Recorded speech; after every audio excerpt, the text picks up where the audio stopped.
और समतल दर्पण के संबंधित हमने एक एक चीज बढ़िया तरीके से देख ली थी। पिंग के संबंधित देखो टाबरो एक दो सवाल है जिसको 8वीं क्लास की बुक में दे दो एनसीईआरटी में, बड़ो शानदार है, देखियो दांसू है। चलो तो अपन बुक कर लिया। पिछली क्लास में सही तरीकों देख कौन पाया इस सवाल ने, एकदम बढ़िया तरीकों से कोशिश करा। देखो चलो ये ऊपर वाले सवाल दे रखे हैं, ये याद कर। यदि परावर्तित किरण आपतित किरण 90 डिग्री का कोण बनाती है, यदि परावर्तित किरण आपतित किरण के बीच में 90 डिग्री का कोण बनाती है तो आपतन कोण का मान कितना होगा? ये लो, ये किरण और यह विलंब हुआ, ये अगर 90 डिग्री का कोण बनाती है तो क्या होगा? 45 का। ये भी यदि दो समांतर समतल दर्पण एक दूसरे पर 40 सेंटीमीटर के अंतराल पर रखे हुए हैं, समांतर दर्पण है, समांतर दर्पण है, इसका मतलब ये हुआ कि यहाँ पे जो थीटा का मान है ना वो है 0। तो सबसे पहले हमने अक्स लिखा था 160/0, तो यहाँ पे इन्फिनिटी अनंत आता है। इसका मतलब है जब दो दर्पण समांतर रखे हुए ना, उनका जो प्रतिबिंब बनता है ना, प्रतिबिंब बनते हैं वो क्या बनते हैं? अनंत। दो दर्पण एक दूसरे के लंबवत रखे हुए हैं, प्रकाश की एक किरण एक दर्पण पर 30 डिग्री का कोण आपतित करती है। ये मैंने बढ़िया तरीके से बताया था कि यहाँ से आपतित होने वाली प्रकाश की किरण यहाँ पे टकराएगी, यहाँ पर टकराने के बाद में इसके क्या निकलेगी? समांतर निकलेगी। तो ये आपतित किरण और ये अंतिम परावर्तित किरण एक दूसरे के समांतर होंगी। यहाँ पे ये विलंब होगा, इस तरीके से ये जड बनेगा, ये कोण इसके बराबर होगा। ये जो आपतन कोण है, इस आपतन कोण का क्या होता है? पूरक होता है, मैंने बताया था। ये तो परावर्तित किरण बताएं, परावर्तित किरण होगी। अब ये जो 16वां 17वां प्रश्न, बहुत शानदार प्रश्न, बहुत ही मस्त प्रश्न। दर्शाए अनुसार भुजो एक समतल दर्पण के ठीक सामने पार्श्व से कुछ हटकर एक किनारे ए पर खड़ा हुआ है। थोड़ा सा हट गया वो ए पर खड़ी है, ठीक है। क्या वह सोम को दर्पण में देख सकता है? बताओ टाबरो, सोम दर्पण में देख सकता है क्या? ठीक है। क्या वह पी क्यू आर पर स्थित वस्तुओं के प्रतिबिंब देख सकता है? तो मैं आपको बता देता हूँ, समतल दर्पण में अगर ऐसा कुछ आ जाए तो मैं बताता हूँ आपको। ये कोई दर्पण है ऐसा मान लीजिए,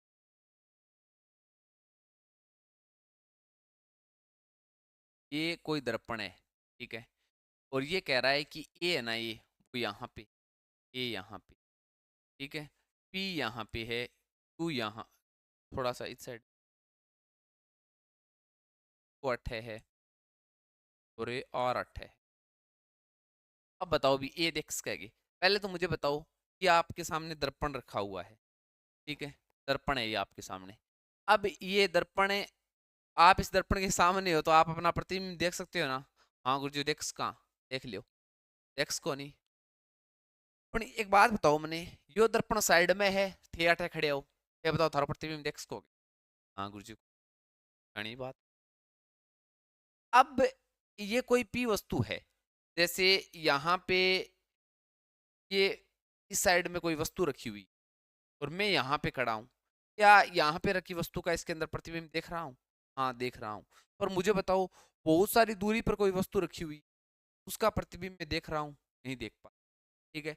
अब इसको याद कैसे करोगी मैं बता देता हूँ। आप एक साधारण सा जुगाड़ जचाना, ये इसके सामने है तो हमेशा समतल दर्पण पर जो प्रतिबिंब बनता है समान दूरी पर बनता है। तो आप ऐसा कल्पना कर लीजिए कि यहाँ पर कोई दर्पण है, तो ये दूरी है और इतनी पर आप यहाँ पे, आप ये मान लीजिए ए का प्रतिबिंब यहाँ पे बनता। अगर यहाँ पे दर्पण होता तो ए अपना प्रतिबिंब देख सकता था, वरना नहीं देख सकता।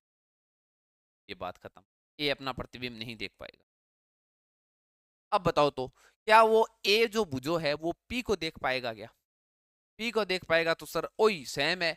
अगर ओ पी है, वो खुद ने अगर देखा है तो खुद को जो प्रतिबिंब है वो यहाँ से ऊंचाई पर है, उतनी ऊंचाई नीचे यहाँ पे प्रतिबिंब बनेगा, पी क्यू डैश का। अगर पी अगर खुद को प्रतिबिंब देखा तो पी नेट दिखाई दे कौन दे, पर ए ने घड़े देखो, देखो तो अब ए ने देगा ये, ए को आप यहाँ से ए को सीधा मिला दीजिए पी से, तरीके से dot dot dot dot dot dot dot dot करता करता इस तरीके से मिला दीजिए, तो ए को ये यहाँ पे दिखाई देगा, यहाँ पे दिखाई देगा, तो पी दिखाई दे देगा। अब बात करते हैं क्यू की। अब इसमें देखा क्यू घटेसी है, क्यू दर्पण से थोड़ा इधर है, चलो थोड़ा इधर है तो अपन भी थोड़ा इधर का रखे। क्यू है ना, क्यू वो यहाँ पे बन रहा है, क्यू थोड़ा सा नीचे है मेरे हिसाब से, क्यू और क्यू एक दूसरे के, ठीक है।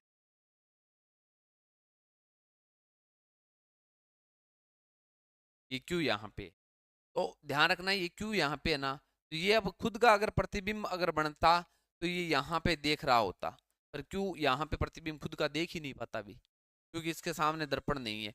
पर मुझे बताओ यहाँ से जो परावर्तित, यहाँ से कोई किरण परावर्तित होकर ए तक पहुंचेगी नहीं पहुंचेगी, इस चीज का पता लगाने के लिए आप सीधा ही क्या करो, उस ए से मिला दो।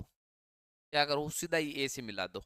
अगर ए से मिला दोगे ना, ए से मिला दोगे तो क्या होगा, इसको यहाँ पे देख पाएगा।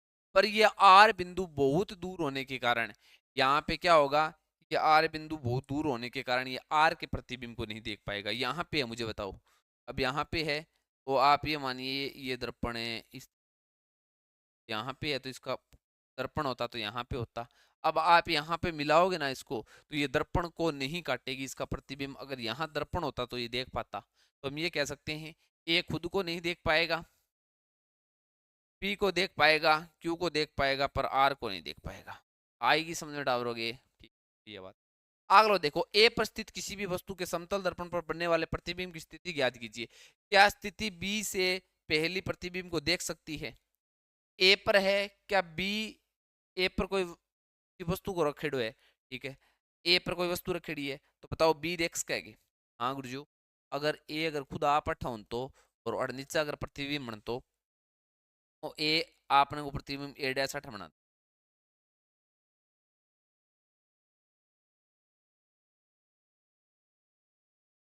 देखो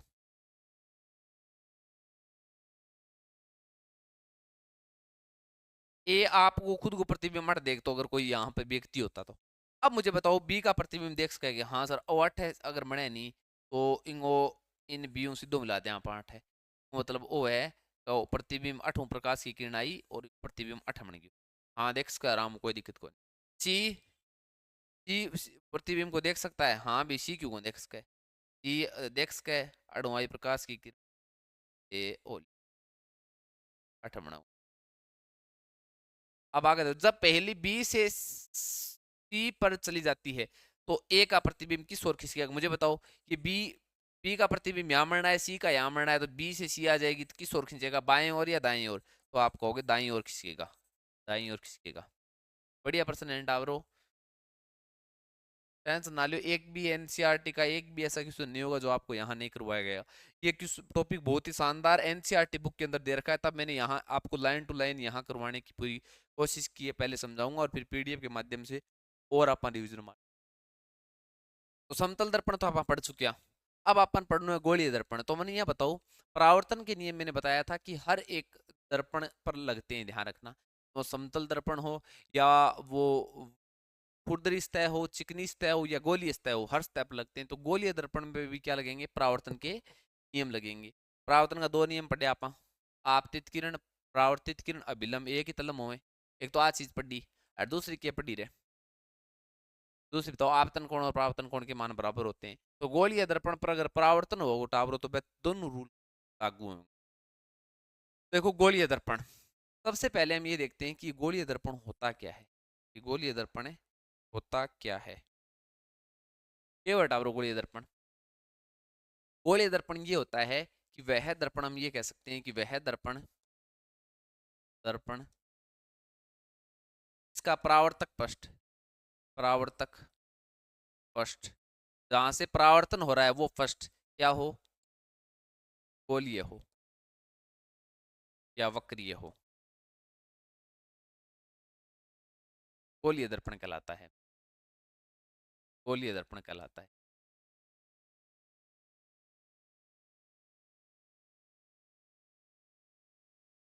क्या कहलाता है, गोलीय दर्पण। जैसे आपने मुझे बताओ, एक चम्मच देखिए, क्या चम्मच, चम्मच, चम्मच का ये जो एक तो उभरा हुआ भाग होता है, इस तरीके से होती है चम्मच, चम्मच होती है इस तरीके, ठीक है। तो एक ये उभरा हुआ भाग होता है और एक ये अंदर वाला धसा हुआ भाग होता है, ठीक है। तो मुझे ये बताओ कि ये जो चम्मच होता है ये वक्रीय पृष्ठ है, कौन सा पृष्ठ है, ये वक्रीय पृष्ठ है या गोलीय पृष्ठ है? ये किसका काम कर रही है यहाँ पे, गोलीय दर्पण की, ठीक है। तो गोलीय दर्पण दो प्रकार के होते हैं, कितने प्रकार के होते हैं, दो प्रकार के होते हैं। एक तो अवतल दर्पण होता है, कौन सा, अवतल दर्पण होता है। और एक उत्तल दर्पण होता है। उत्तल दर्पण होता है। अवतल दर्पण वह दर्पण होता है जिसका जो परावर्तक पृष्ठ है ना, परावर्तक पृष्ठ, वो क्या हो, वक्रीय हो। ऐसा दर्पण जिसका का परावर्तक पृष्ठ अंदर की ओर दर्शाओ, अंदर की ओर दशा हो।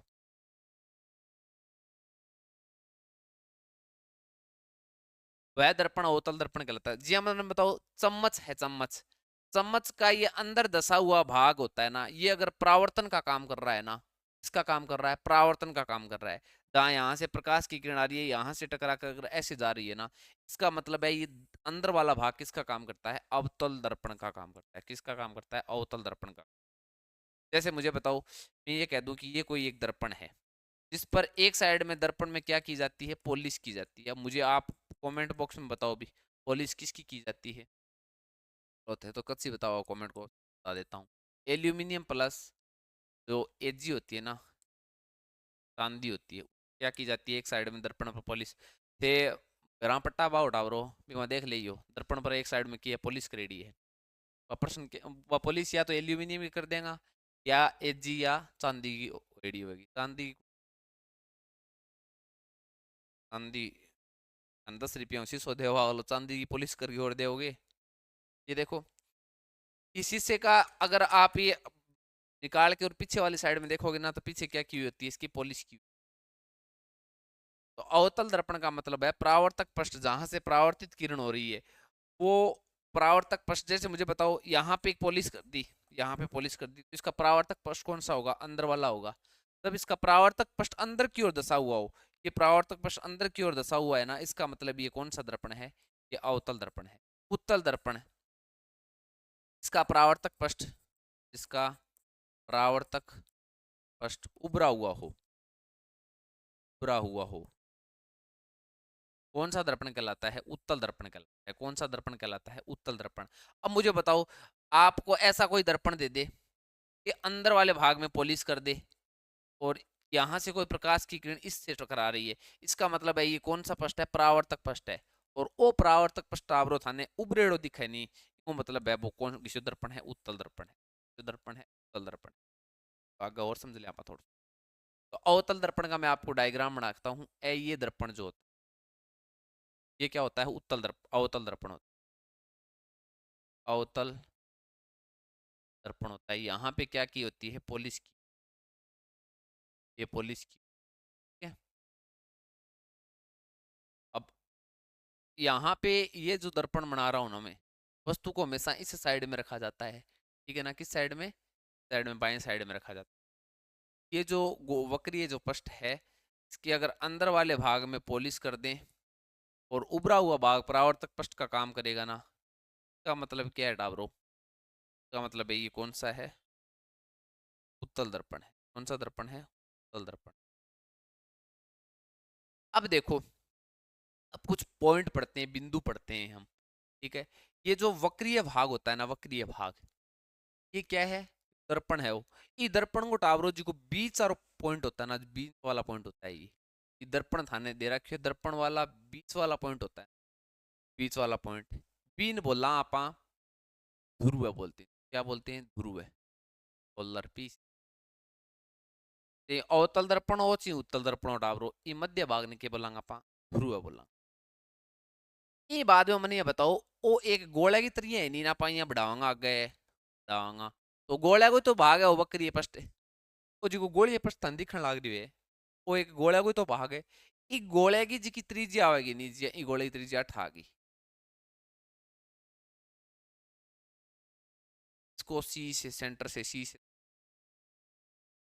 इन बोला आप वक्रता के अंदर, के बोला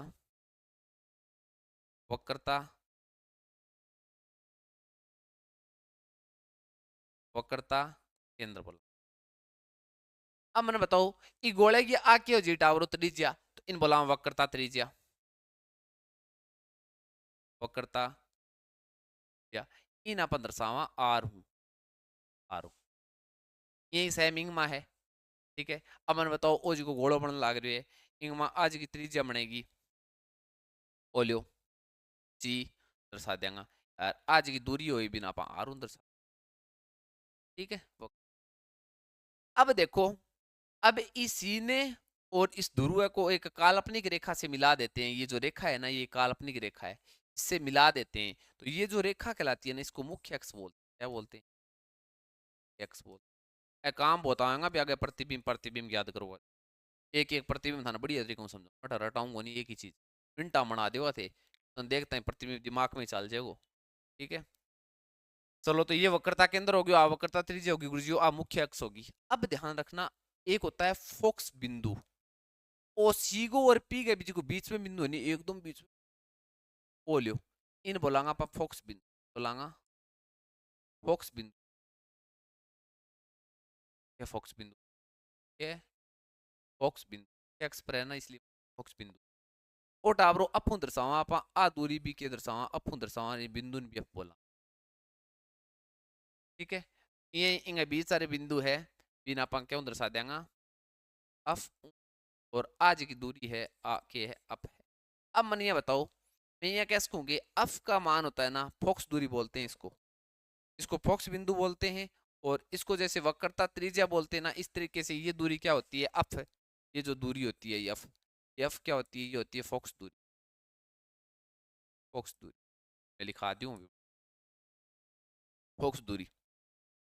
अब मैं ये कैसे कहूं बताओ, फोक्स दूरी होती है वो वक्रता त्रिज्या आर की क्या होती है, आधी होती है। ध्यान रखना, इंपॉर्टेंट है, यहाँ से न्यूमेरिकल वगैरह आते हैं। कोई भी गोलीय दर्पण है टावरो, बिंगी जी की फोक्स दूरी होती है ना, जो फोक्स दूरी होती है वो वक्रता त्रिज्या की क्या हुआ है, आधी हुआ है। ठीक है। आप ये कह सकते जो वक्रता त्रिज्या होती है ना, वो फोक्स दूरी की क्या होती है, दोगुनी होती है। कैस का कौन है तो इनके संबंधित कुछ शब्दावली ही। अब देखो शब्दावली क्या लिखोगा थे, शब्दावली ये लिखोगा गोलीय दर्पण के संबंधित शब्दावली, गोलीय दर्पण के संबंधित शब्दावली, संबंधित शब्दावली। शब्दावली में देखो, शब्दावली में अगर आ लो लैंग्वेज, ये थोड़ा सा पढ़ देता हूँ। प्रकाश का परावर्तन हम पढ़ के आए हैं, ठीक है ना। वक्रीय भाग, जैसे चमकदार चम्मच होती है ना, मैंने बताया था आपको, ये जो चमकदार चम्मच का वक्रीय पृष्ठ एक वक्रीय दर्पण की भांति माना जा सकता है। सबसे अधिक उपयोग में आने आने वाले सामान्य वक्रीय दर्पण का पारूफ गोलीय दर्पण है। इस प्रकार के दर्पणों के परावर्तक पृष्ठ इसी गोले के पृष्ठ का एक भाग माना जाता है। ऐसे दर्पण जिसका परावर्तक पृष्ठ गोलीय हो गोलीय दर्पण कहलाते हैं। हम गोलीय दर्पणों के बारे में कुछ विस्तार से अध्ययन करेंगे, तो आप कराएंगे। देखो गोलीय दर्पण, देखो गोलीय दर्पण का परावर्तक पृष्ठ अंदर की ओर और बाहर की ओर वक्रित होता है। ठीक है। गोलीय दर्पण का परावर्तक पृष्ठ अंदर की ओर या गोले के केंद्र की ओर वक्रित हो परावर्तिक पृष्ठ तो वह अवतल दर्पण कहलाता है, मैंने बता दिया। आप उसी तरीके से वहां लिख लेना। और बाहर की ओर होना वक्रित हो उसे उत्तल दर्पण कहते हैं। दर्पणों का आलेख्य निरूपण 9.1 में चित्र नोट में किया गया, ये बातें देखिए। चम्मच का अंदर वाला भाग देखो भी, चम्मच का अंदर वाला वक्रीय पृष्ठ लगभग अवतल दर्पण की तरह तथा चम्मच का बाहरी और उभरा हुआ पृष्ठ उत्तल दर्पण की तरह। एक एक लाइन मैंने एनसीईआरटी की पढ़ी है और वही आपको लिखा रहा हूँ, ध्यान रख। ठीक है। ये अवतल दर्पण हो गया, ये यहाँ पर पॉलिश कर दी, ये पॉलिश कर दी, ये एल्यूमिनियम प्लस एजी की पॉलिश की हुई है। ये अवतल दर्पण है, ये उत्तल दर्पण। ठीक है। अब देखो आप कुछ शब्दावली लगा के ये लिखना। शब्दावली में आप सबसे पहले लिखना ध्रुव है, एक नंबर ध्रुव है, इसको पी से लिखना। और वो डायग्राम दोनों के दोनों डायग्राम बना लेना भी। ये डायग्राम बना लोगे तो वैसे लिखने की कहीं आवश्यकता भी नहीं है, पर नॉर्मली अगर आप लैंग्वेज में लिखना चाहो तो ये डायग्राम बनाकर और उसके बाद में आप ये लिखना ध्रुव है। ध्रुव है लिखना। ध्रुव की परिभाषा आप ये लिख सकते हो, ध्रुव की परिभाषा आप ये लिख सकते हो, गोलीय दर्पण के परावर्तक पृष्ठ के केंद्र को दर्पण का ध्रुव कहा जाता है। तो गोलीय दर्पण है ना, उसका जो परावर्तक पृष्ठ है, ये जो परावर्तक पृष्ठ है, इसका जो मध्य बिंदु है ना, वो क्या कहलाता है, ध्रुव कहलाता है। ये लाइन लिख लो, ये गोलीय दर्पण के परावर्तक पृष्ठ का मध्य बिंदु क्या कहलाता है, ध्रुव कहलाता है। ठीक है। ध्रुव के बाद में आप 2 नंबर पॉइंट लिखो, वक्रता केंद्र, की वक्रता केंद्र से सेंटर। आप लिखो गोलीय दर्पण, गोलीय दर्पण का परावर्तक पृष्ठ गोलीय दर्पण का परावर्तक पृष्ठ, स्क्रीनशॉट ले लेना भी इसकी। गोलीय दर्पण का परावर्तक पृष्ठ एक गोले का भाग होता है। इस गोले का केंद्र गोलीय दर्पण का वक्रता केंद्र कहलाता है। इसे सी से निरूपित करते हैं। ठीक है, कृपया ध्यान रखें कि जो वक्रता केंद्र होता है वो दर्पण का भाग नहीं होता। ये तो आपको पता ही है, अभी दर्पण का भाग तो केवल ये ध्रुव होता है। ठीक है, दर्पण का भाग नहीं होता। ठीक है, अवतल दर्पण का वक्रता केंद्र परावर्तक पृष्ठ के सामने स्थित होता है। अवतल दर्पण का तो ये क्या होता है, सामने स्थित होता है, सामने स्थित होता है। ठीक है, उत्तल दर्पण में यह है दर्पण परावर्तक पृष्ठ के पीछे की ओर स्थित होता है। ये आगे वाला सामने भाग माना जाता है, और ये परावर्तक पृष्ठ के क्या माना जाता है, उत्तल दर्पण वाला क्या माना जाता है, पीछे वाला भाग माना जाता है। ध्यान रखना। ठीक है, जैसे यहाँ पे ये मैंने डायग्राम बनाए है ना,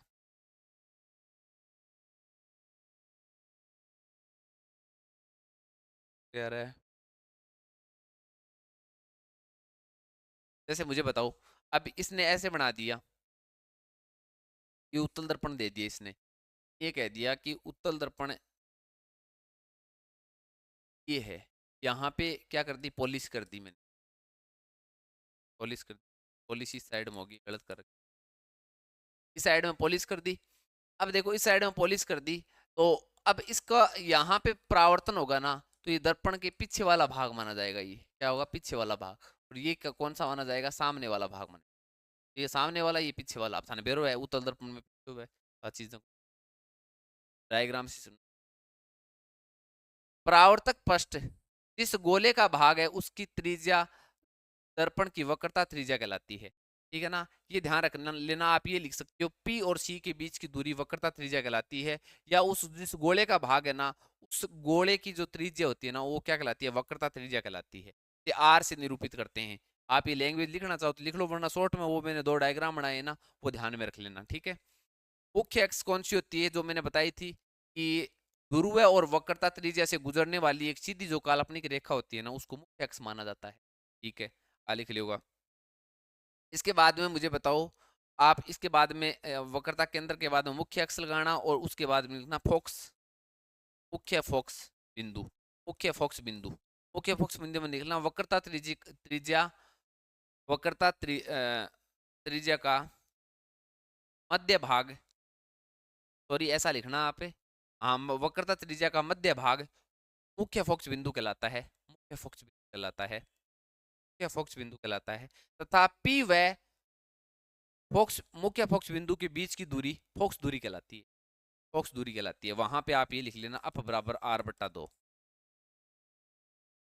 तो फोक्स बिंदु फोक्स दूरी आएगी, और क्या बन गयो,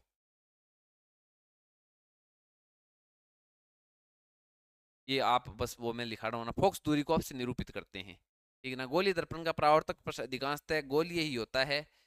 ठीक है, अब आप लिखो द्वारक क्या होता है, एक द्वारक, द्वारक लिखो, द्वारक, द्वारक।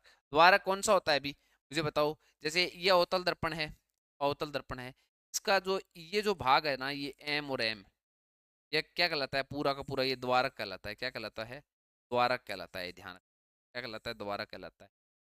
ध्यान रखना, गोलीय दर्पण का जो द्वारक होता है ना, द्वारक ये इतना होता है।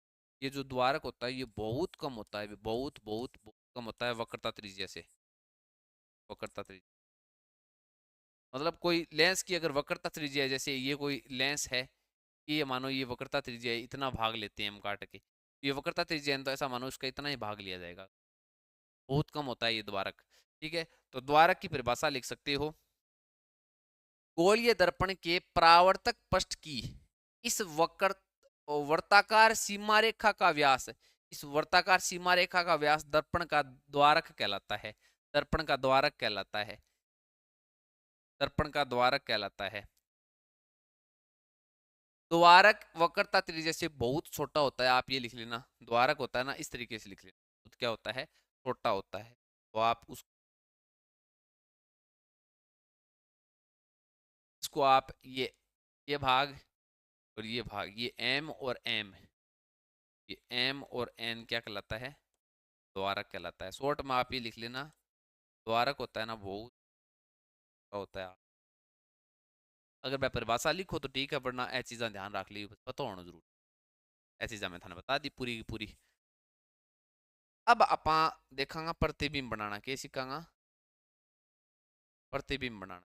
अब प्रतिबिंब बनाना सीखना पहले आने किरण आलेखों का उपयोग करना आना जरूरी है। गोलीय दर्पणों पर प्रतिबिंब बनाने से पहले आपको किसका पता होना जरूरी?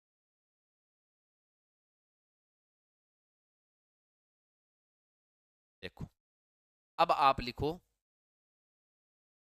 गोलीय जो दर्पण होते हैं ना, गोलीय दर्पण, गोलीय दर्पण, दर्पण पर प्रतिबिंब, प्रतिबिंब, प्रतिबिंब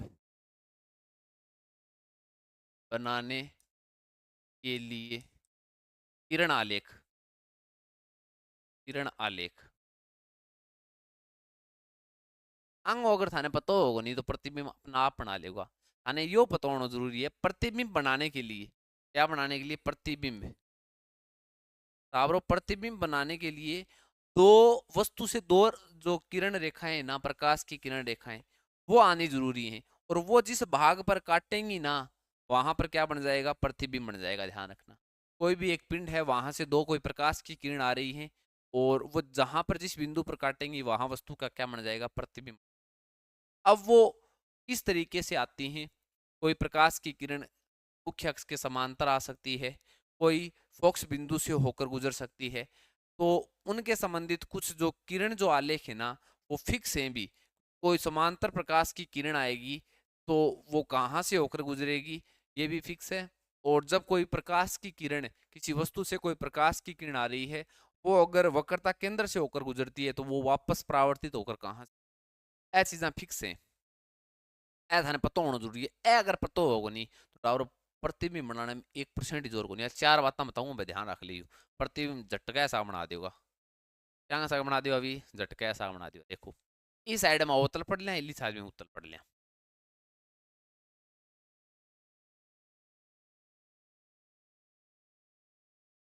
ये द्वारक हो गया, एम और एन। और ये जो तरीके से बना लेना का भाग हो गया, इसको सी से दर्शाते हैं और इसको पी से दर्शाते हैं। पी और सी के बीच की दूरी वक्रता त्रिज्या कहलाती है, वो आर से दर्शाएंगे पूरी की पूरी को। सी और पी का मध्य बिंदु होता है ना, वो फोक्स के फोक्स बिंदु होता है, अफ ये होता है। ठीक है, आप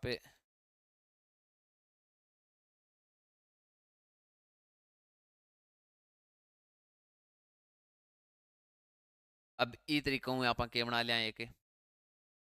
एक बना लेते हैं उत्तल दर्पण,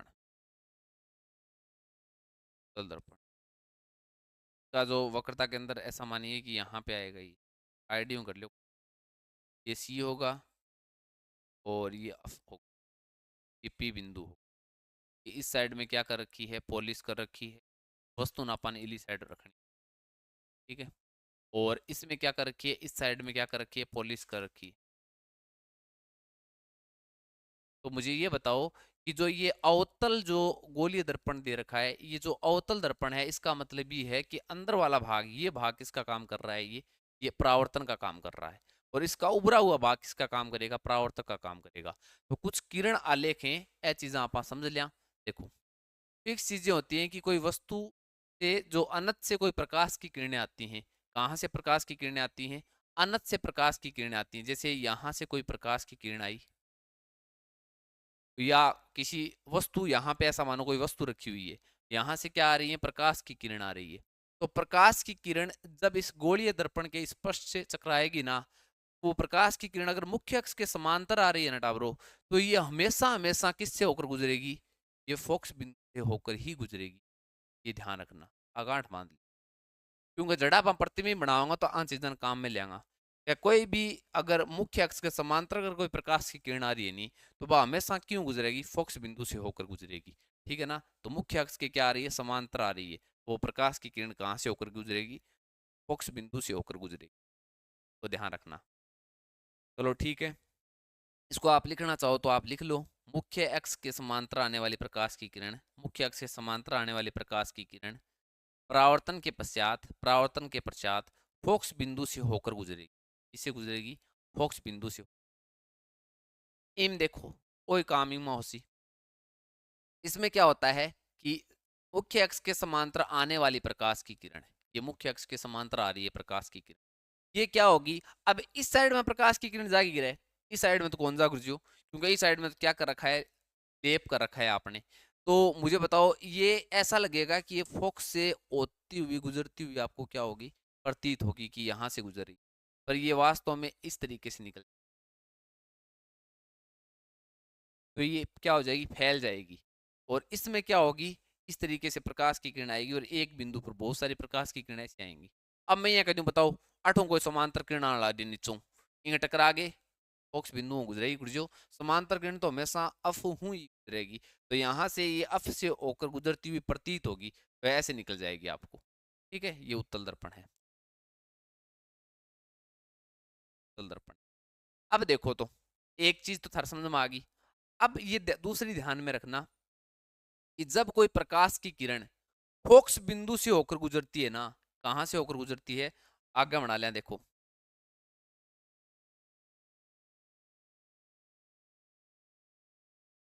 ये ई, ये अफ, जब कोई प्रकाश की किरण कहां से होकर गुजरती है, अप से होकर गुजरती है ना डाबरो, कहां से होकर गुजरती है, अप से होकर गुजरती है ना, तो वो हमेशा मुख्य अक्ष की क्या जाएगी, समांतर, उल्टी है भी, समांतर आगे आप गुजरेगी। और अप से होकर कोई प्रकाश की किरण, यहाँ पर ऐसा मानो कोई वस्तु रखी हुई है, यहाँ से कोई प्रकाश स्रोत है, यहाँ से कोई प्रकाश की किरण आ रही है, और ये जो गोलीय दर्पण है ना, यहाँ पे मैंने गोलीय दर्पण कर रहा है, यहाँ से प्रकाश की किरण छोड़ रहा हूँ, तो ये गोलीय दर्पण की अगर अप से होकर गुजर रही है ना वो प्रकाश की किरण, तो वो वहां दर्पण से टकराएगी, और दर्पण से टकरा कर मुख्य अक्ष की क्या निकल जाएगी, समांतर निकल जाएगी। यहाँ आगे यहाँ निकल जाएगी, ये निशान लगा ली। ठीक है, इम सैम ओ होगी, ओलियो अफ, ओलियो सी, ओलियो सी, ये अफ। तो क्या होगा कि अगर अप से आती हुई, अब अप से तो आएगी नहीं, इस साइड में है, तो मैं इसको ऐसा बना देता हूँ, तो यहाँ से कोई प्रकाश की किरण इस पर इस तरीके से गिर रही है। ठीक है, और ये अप से तो आ नहीं रही, तो यहाँ से इस तरीके से आ रही है अप के सीधे में, और वो मुख्य अक्ष के क्या निकल जाएगी, समांतर निकल जाएगी। ठीक है, जो दो बात हमारे पकड़ में आ गई। तीसरी बात देख लो, ये आप लिखना चाहो तो इसको लिखना इस तरीके, वरना सीधा ध्यान में रख लेना। जब कोई प्रकाश की किरण, जब कोई प्रकाश की किरण सी से होकर आती है ना, सी से होकर यहाँ आती है इस तरीके, तो वापस यहाँ से होकर ही वापस निकल जाती है। अब जो अठ हुआ है, अठ कर वापस क्यों निकला है, क्योंकि ये जो परावर्तक होता है ना, ये अभिलंब बना लेता है, जैसे पीछे है ना ये ध्यान रखना, ये पढ़ के आए हम, ये पढ़ के आए, तो इसका जो अभिलंब बनता है ना टावरो, हम वैसे बनता है, यहाँ पे ये अभिलंब, ये कोण आई बनता है, ये कोण आर बनता है, तो हमेशा जो सी बिंदु होता है ना, यहाँ से अभिलंब होकर गुजरता है। तो ये मुझे बताओ, परावर्तन मापा यहाँ कौन पढ़ टावरोगे, जब कोई प्रकाश की किरण अभिलंब के लंबवत आती है तो वापस वैसे ही निकल जाती है, 90 डिग्री के कोण पे आती है ना, तो 90 डिग्री पे वापस निकल जाती है, तो सी यू आ गई, सी यू निकले, सीधी सी बात पड़ी है। समांतर आ गई, अप माकर अप आ गई, समांतर सी यू सी वापस निकल जाए, ये इंग में देख लो, तो ये लो, ओ लियो अप गुर्जियो, ओ लियो सी। ठीक है, और ओ सी है, ये ओ बिंदु रहे हो, तो ये बताओ इम आकर इनकर तो आ कौन सा है, तो ये कल्पना कर सकते हैं कि ऐसी प्रतीत होगी आती हुई। अभी अगर ये यहाँ से आएगी ना, यहाँ से आएगी, यहाँ से कोई प्रकाश की किरण आएगी तो वापस यहाँ आएगी, क्योंकि यहाँ लेपन किया हुआ है, तो इस तरीके से। और बताओ गुरुजी, तीन चार बातें तो बता दी, अब एक और देख लियो। जब कोई प्रकाश की किरण, ये एफ और सी है, ये और ये पी है, जहां अगर पी पे आएगी तो ये क्या होगा, विलंब माना जाता है ना, ये सी वाला, ये जो सी और एफ ये माना जाता है, तो ये इतनी कोण पर यहाँ से आई, इतने ही कोण पर यहाँ से निकल आई और कोण। ठीक है, और ये आवेगी, वो पी है, यहाँ आवेगी, यहाँ वापस, ए बात अगर ध्यान रख लियो, आम अपन दो चीजा काम में लेनी है, दो किरण काम में लेनी है, या तो वस्तुओं को समांतर चला दो, या अप माखर गुजार दो, या सी गुजार दो, जठे पे दो रेखा आपस में काटेंगे, बड़ा प्रतिबिंब बन जाओ, बात खत्म, आ गए 1%। आ चीजा थे सीख ली। अब आप पढ़ांगा अवतल दर्पण में प्रतिबिंब का निर्माण, अवतल दर्पण में प्रतिबिंब, अवतल दर्पण के प्रतिबिंब, अवतल दर्पण के प्रतिबिंब। अब यहाँ पे मैं लिख लिया कि आप बिंब घट रखांगा, बिंब की स्थिति 1% को बड़े ढंग समझ, ठीक है। प्रतिबिंब की स्थिति, बिंब और प्रतिबिंब की स्थिति, प्रतिबिंब घटे बनेगो, और प्रकृति, प्रतिबिंब की प्रकृति, प्रतिबिंब आम बोली पर प्रश्न आवा परीक्षा में ध्यान रखियो हैं।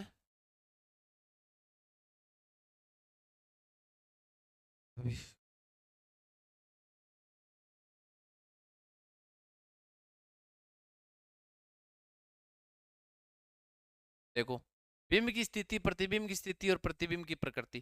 पहली पोत देखो डाबरो, बिंब ने आप घट रखांगा, पहली पोत तो रखांगा जो आप अनंत पर रखांगा, अपन बेरो गुण बिंब घटे पड़ी अनंत पर। दूसरो आप घट रखांगा भी, दूसरो घट रखा अनंत व अनंत व टी के बीच, अपन यहाँ कैसा सी से परे, सी से परे, टी क्या रहे वक्रता केंद्र। 3 नंबर आप घट रख कहाँ रहे, सी पर। 4 नंबर आप बिंब ने घट रख कहाँ, बिंब का मतलब होता है वस्तु को कहाँ पर रखें, सी व अफ के बीच, अफ के बीच। 5 नंबर का ड्रग्स कहाँ है, 5 नंबर जो अप रक्स कहाँ, अप पर। 6 नंबर है, 6 नंबर अप व पी के बीच। और घटाई रक्स कहाँ गए सर, और अगर ज्यादा ही करा तो आप एकदम दर्पण गए एकदम पी बिंदु पे ले रख दिया। 7 नंबर जो आप थे को तो आप पी पर रख दिया, मुख्य तो सही हो मैं आऊं। अगर 8 आप रखांगा भी मैंने तो प्रतिबिंब घटे जाके बनेगो, वह चीज अपन देखनी है कि प्रतिबिंब घटे बनेगो और प्रतिबिंब बनेगो किसी योग। प्रतिबिंब देखो, एक तो आभासी हुआ है हमेशा, आभासी हुआ है, या वास्तविक बनेगो का आभासी बनेगो, वास्तविक बनेगो, उल्टा बनेगा या सीधा बनेगा, ए चीजा पतो करना है अपन, ठीक है। आ चीजा पढ़ना है, वस्तु बराबर बनेगो, वस्तु छोटो बनेगो, बड्डो बनेगो। ऐसा एक बात ध्यान रखना, आभासी प्रतिबिंब वो होता है जिसको पर्दे पर हम प्राप्त नहीं कर सकते, वास्तविक प्रतिबिंब वो होता है जिसको पर्दे पर प्राप्त कर सकते। तो आ चीज एक गांठ बांध ली, अगर जहां प्रतिबिंब आभासी बनेगा ना वहां हमेशा सीधा बनेगा, जहां वास्तविक बनेगा ना वहां उल्टा बनेगा, ठीक है। अगर जहां आपको ऐसा लग रहा है कि प्रतिबिंब को हम पर्दे पर प्राप्त कर रहे हैं, पर्दे पर प्राप्त कर रहे हैं ना, तो प्रतिबिंब अगर इस तरीके से है ना तो ये हाथ आपको ऐसे दिखेगा, क्या दिखेगा, उल्टा दिखेगा। चलो गुरुजी रखे दिखाओ मैंने वस्तुआन, फिर भी पढ़ो रट्टा को नहीं आपा। देखो, अवतल दर्पण की बात कर रहे हैं ना, ये अवतल दर्पण लीजिए, ये पी बिंदु लीजिए, और ये मानिए कौन सा बिंदु, डी बिंदु, और ये एफ मान लेते हैं।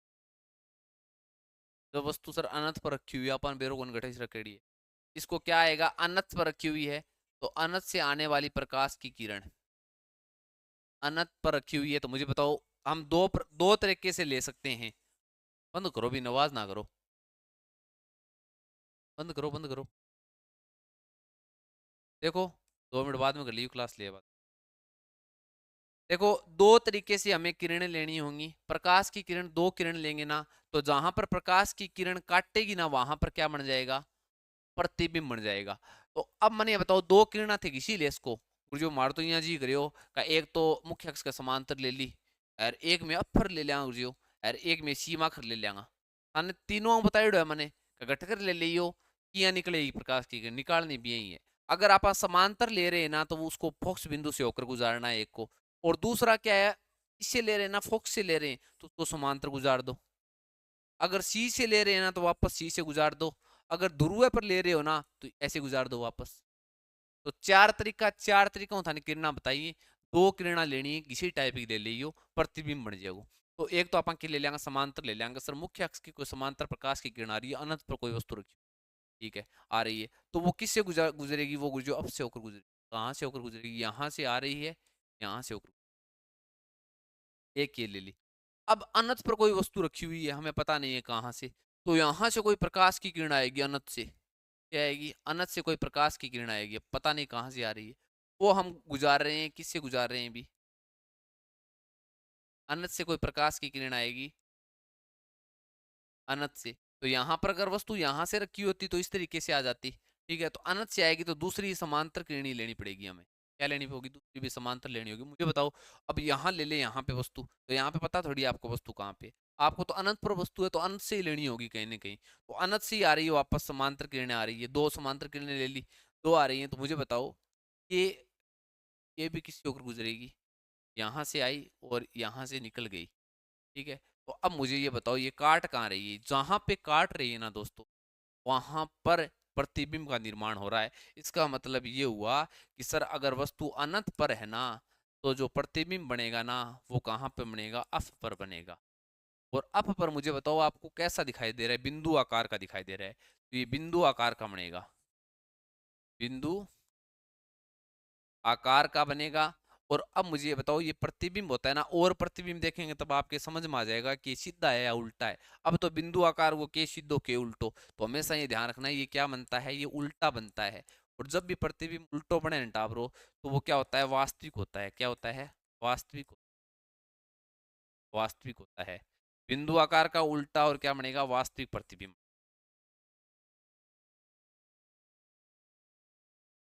चलो तो गुरुजी अब माने आ बता दो थे, अनंत पर जो तो ये बता दी थी कि दो समांतर मुख्य रेखा जम्बा मान ली। पर अनंत और सी के बीच में रख के बताओ, सी ऊपर कोई वस्तु रख के बताओ माने, फिर देखांगा बैठा बड़ा वो प्रतिबिंब। चलो तो आप देख लेंगे, एक तो वो देख ही लिया, तो आप स्क्रीन ले लेना भी, क्या वो, ठीक है। तो ऐसे प्रतिबिंब बनेगा, ये ध्यान में रख लेना। सारणी एकली रटनी कोनी, ये बना ली हो प्रतिबिंब, ठीक है। या अवतल दर्पण का है, तो वस्तु कहाँ पर रखी हुई हो? अनंत पर रखी हुई हो। उसके बाद में आप दो नंबर इस तरीके से ना, तो वस्तु सी पर हो, सी से परे हो, सी से क्या हो? परे हो, सी से थोड़ी दूर रखी हुई, ये आप इस तरीके। ये तो अफ आ गया, यहाँ पे ये सी आ गया, और सी से परे है, इसका मतलब है कहीं ना कहीं यही तो है ना वस्तु, हमें पता है कहाँ पे सी से परे है, मतलब सी से दूर है, अनंत और सी के बीच में।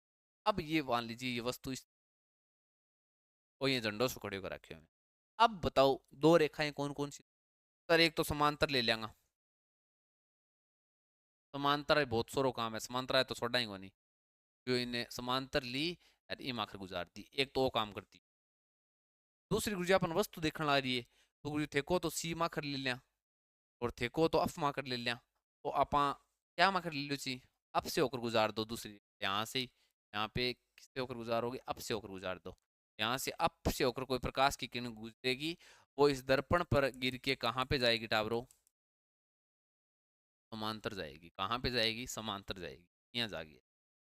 अरे वो दो किरणा घटकर ले ली मर्जी, अर्जी कर पट कर ले लियो, मेरे तो ये जी गिरो एक अपर ले लिया, एक समांतर ले लिया, ये मुख्य अक्ष का समांतर ले लिया, अपर होगी। ये यहाँ पे काट रही है, इसका मतलब है यहाँ पे क्या बना है? प्रतिबिंब। अब मुझे बताओ ये प्रतिबिंब ऐसे ही बनेगा ना, ये ऊपर था तो नीचे, ये उल्टा बन गया। अब बताओ टाबरो, वो बिंदु आकार का तो आपको दिखाई नहीं दे रहा था, ये सीधा है उल्टा है? ये उल्टा है। और क्या है? ये वास्तव में आपको दिखाई दे रहा है, यहाँ क्या है? वास्तविक ऐसे पर्दे पर प्राप्त किया जा सकता। ची से परे हो तो प्रतिबिंब ची और अप के बीच में बनेगा, तो सी अफ पर अनंत व सी के बीच में हो, तो प्रतिबिंब सी व अफ के बीच में बनेगा। और प्रतिबिंब क्या होगा? अभी वस्तु के आकार से क्या होगा? छोटा होगा, ध्यान रखना, ये वस्तु के आकार से छोटा बनता है हमेशा।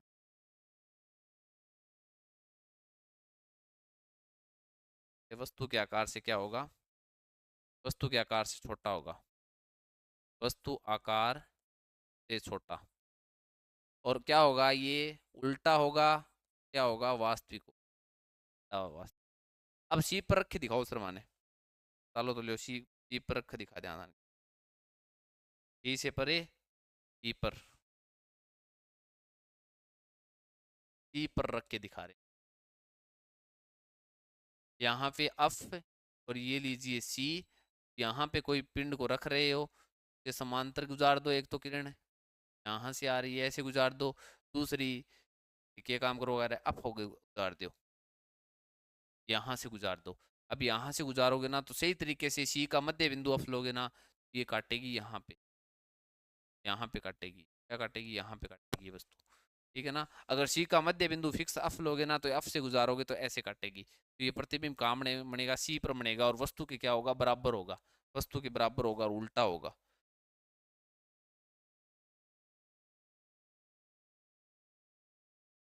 अगर सी पर है ना वस्तु, तो किसी पर बनेगा, सी पर ही प्रतिबिंब बनेगा, और वस्तु के बराबर, वस्तु की साइज, साइज का बनेगा, उल्टा बनेगा, और वास्तविक। आपने एक इन प्रतिबिंबों से एक चीज देखी है क्या, कि जो अवतल दर्पण होता है ना, कौन सा दर्पण होता है, अवतल दर्पण, अवतल दर्पण होता है, उनमें जब कोई प्रकाश की किरण आती है ना, तो एक स्थान पर केंद्रित करता है। वो क्या करता है, एक स्थान पर, यहां से कोई प्रकाश की किरण आई, यहाँ पर एक स्थान पर क्या की, केंद्रित की ना, तो ये एक स्थान पर क्या करता है, केंद्रित करता है। ठीक है, एक स्थान पर केंद्रित करता है। और जो उत्तल दर्पण होता है ना, वो क्या करता है, जैसे हमने ये देखा था उत्तल दर्पण, यहाँ से कोई प्रकाश की किरण आती है, इस तरीके से आती है, तो ये इस तरीके से फैला देता है ये प्रकाश की किरणों को। अवतल दर्पण क्या करता है, केंद्रित करता है प्रकाश की किरणों। तो आप नोट लगा के आगे लिख लेना, ये ध्यान रखना। एक तो होता है अभिसारी दर्पण, अभिसारी प्रकृति का होता है कोई भी, एक अपसारी प्रकृति का होता है, अपसारी प्रकृति का होता है दर्पण या लेंस। अभिसारी प्रकृति का मतलब होता है प्रकाश की किरणों को एक स्थान पर केंद्रित करना, तो वो काम करता है अवतल दर्पण, अवतल दर्पण करता है। और उत्तल लेंस भी करता है, उल्टे होते हैं दोनों के दोनों, उत्तल लेंस, इनका काम होता है प्रकाश को एक स्थान पर क्या करना, एकत्रित करना। अपसारी, उत्तल दर्पण और अवतल लेंस, अवतल लेंस, ऐसी चीज़ ध्यान रखी हुई। आपको ये पूछे बताओ कि अभिसारी दर्पण किसे कहा जाता है, देखो असरावतल दर्पण को कहा जाता है। मैं ये पूछूं अभिसारी लेंस किसे कहा जाता है, आप ये कहोगे उत्तल लेंस को कहा जाता है। तो इसकी प्रकृति अपसारी अपसारी होती है। अभिसारी का मतलब होता है एक स्थान पर केंद्रित करना। तो आपने कई बार, आप छोटे होते थे तब आपने नहीं देखा है क्या, आप लेंस ले लेते, दर्पण ले लेते थे, सूरज के सामने इस तरीके से करते थे, एक जगह कई देर रखता था, क्या करता भी, हाथ जलन लग जान तो नहीं। वो वास्तव में जो एक स्थान पर केंद्रित था ना, वो सूर्य का क्या था, प्रतिबिंब ही था। सूर्य का वास्तव में क्या बनता था वहां पे, प्रतिबिंब ही बनता था वहां पे। और वो क्या होता था, वहां पे आप काम लेते थे, या तो उत्तल लेंस अवतल लेंस लेते थे, अवतल लेंस लेते थे, तब प्रकाश की किरणें एक स्थान पर केंद्रित हो जाती थी। या वहां आप क्या लेते थे, उत्तल लेंस लेते थे या अवतल दर्पण लेते थे, दोनों में से एक लेते थे, क्योंकि उसकी प्रकृति क्या होती है, अभिसारी होती है, प्रकाश की किरणों को केंद्रित करने की होती है। तो ये ध्यान रखना है यहाँ। और आप घटे से आ गया अभी। अब आप पढ़ांगा सी और एफ के बीच में अगर प्रतिबिंब हो तो, सी और एफ के बीच, बोलियो गुरुजी। ओ आप मान लियो, ओ आप सी मान लियो। जब प्रतिबिंब के होगो, इसे एकदम करेक्ट बनाओगे ना, ये एफ को बीच में लोगे, बीच में नहीं है यहाँ पे, एफ एकदम यहाँ पे बीच। अब मुझे बताओ सी पर रख लिया प्रतिबिंब को, अब आप क्या करेंगे, सी और एफ के बीच में लेंगे, तो यहाँ पर कोई वस्तु रखी हुई है। अब क्या करेंगे, यहाँ पर अगर कोई वस्तु रखी हुई है ना, इसके समांतर गुजारो, और कहाँ से निकाल दो, अप से होकर गुजर, कहाँ से जाएगी, अप से होकर गुजर। ठीक है, और दूसरी जो प्रकाश की किरणें होती है ना, वो यहाँ से जाएगी भी, अप से जाएगी, ऐसे होकर, यहाँ से होकर क्या, हाँ, इस तरीके से जाएगी। ये थोड़ी सी आगे जाकर काटेगी भी, यहाँ पे प्रतिबिंब बनेगा ये। और सही तरीके से अगर फोटो लेके देखो आने, तो 8 प्रतिबिंब। तो ये क्या है भी। अब मुझे बताओ, जब वस्तु को सी और एफ के बीच में रखते हैं ना, तो प्रतिबिंब बनता है वो सी से परे बनता है। तो आ चीज रटने तो घटिया हो सकता है को नहीं। सी और एफ के बीच में अगर वस्तु को रखेंगे ना, तो प्रतिबिंब सी से परे बनेगा, सी से परे बनेगा। हम ये कह सकते हैं अनंत व सी के बीच में बनता है, ये ध्यान रखें। तो सी और एफ के बीच में रखेंगे तो सी से परे बनेगा। और प्रतिबिंब बनेगा कैसे, वैसे ही बनेगा। ये वस्तु से थोड़ा थोड़ा जैसे जैसे वस्तु अवतल दर्पण के पास में आती जाती है ना, वैसे वैसे क्या होता है, प्रतिबिंब बड़ा बनता जाता है। क्या बनता जाता है, बड़ा बनता जाता है। तो ये सी और एफ के बीच में रखेंगे तो सी से परे बनेगा, वस्तु से बड़ा, वस्तु से बड़ा बनेगा, वही उल्टा और वास्तविक। जब वस्तु को अप पर रखते हैं तब, कहाँ पे रखते हैं, अप पर रखते हैं तब, या आप इस तरीके से सही तरीके से भी, यहाँ पे ये सी और यहाँ पे बीच में अप। ठीक है, जब वस्तु को अप पर रखते हैं, यहाँ पे रखते हैं ना वस्तु को अप पर, तो यहाँ से आएगी प्रकाश की किरणें, और कहाँ से होकर गुजरेगी? वो अब से होकर गुजरेगी। ठीक है, और दूसरी क्या करेंगे मुझे बताओ? अब से तो गुजार नहीं सकते, ठीक है ना, किससे नहीं गुजार सकते अब से, तो आप या तो ध्रुव से गुजार दो या आप सी से गुजार दो। सी से अगर गुजारोगे मुझे बताओ, यहाँ से सी से गुजरेगी तो यहाँ से टकराएगी इस तरीके, यहाँ से होकर वापस से यहाँ पे इस, सर सीयू कौन गुजारा में, मार दो जी करे पीयू गुजारा, तो यहाँ से अगर पी से गुजारोगे तो यहाँ से टकराएगी वापस इस तरीके। तो कहाँ पर बनेगा ये प्रतिबिंब? ये कहीं काटेंगी नहीं, कहीं अनंत पर जाकर कर काटेंगी, तो प्रतिबिंब कहाँ बनेगा? अनंत पर बनेगा। ठीक है, तो यहाँ पे आप लिख सकते हो, जब अप पर हो ना तो प्रतिबिंब कहाँ बनेगा? अनंत पर बनेगा, अनंत पर। वस्तु का आकार होता है ना बहुत बड़ा, बहुत बड़ा बनेगा, या अत्यधिक आवर्धित, आवर्धित, ये क्या बनेगा? आवर्धित, वही उल्टा और वास्तविक बनेगा।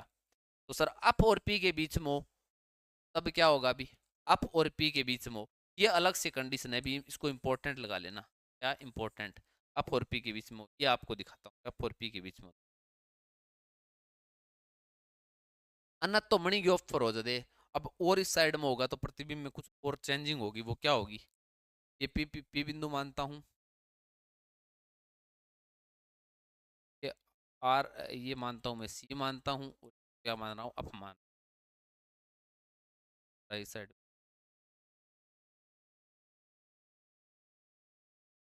तब क्या होगा? वस्तु यहाँ पर होगी, क्या होगी? अप और पी के बीच में यहाँ पे वस्तु होगी, तब क्या होगा मुझे बताओ?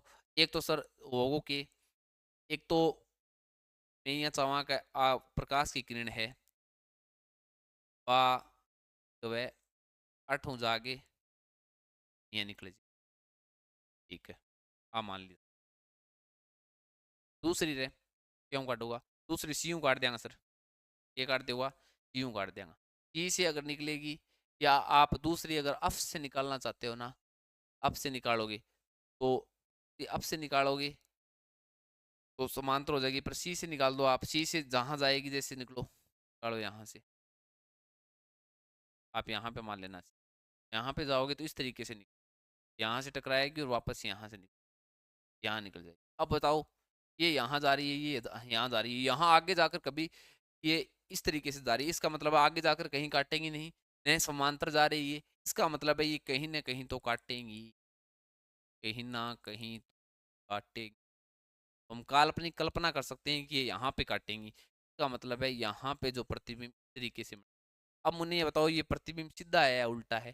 तो ये तो सीधा बन रहा है, प्रतिबिंब सीधा बन रहा है, वस्तु से बड़ा बन रहा है,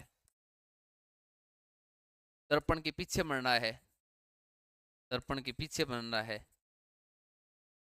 ठीक है, और अब मुझे बताओ, ये जब सीधा बन रहा है तो ये वास्तविक है या आभासी है? ये आभासी है सर, काल्पनिक रेखाओं से इस तरीके से बनाया हमने, इसको दर्पण पर प्राप्त नहीं कर। तो ये सारी चीजें वहां आप लिख सकते हो ना, यहाँ पे आप लिख सकते हो, कहाँ पे बनेगा ये? दर्पण के पीछे, दर्पण के पीछे बनेगा, और ये वस्तु से बड़ा होगा, और आभासी, आभासी व सीधा।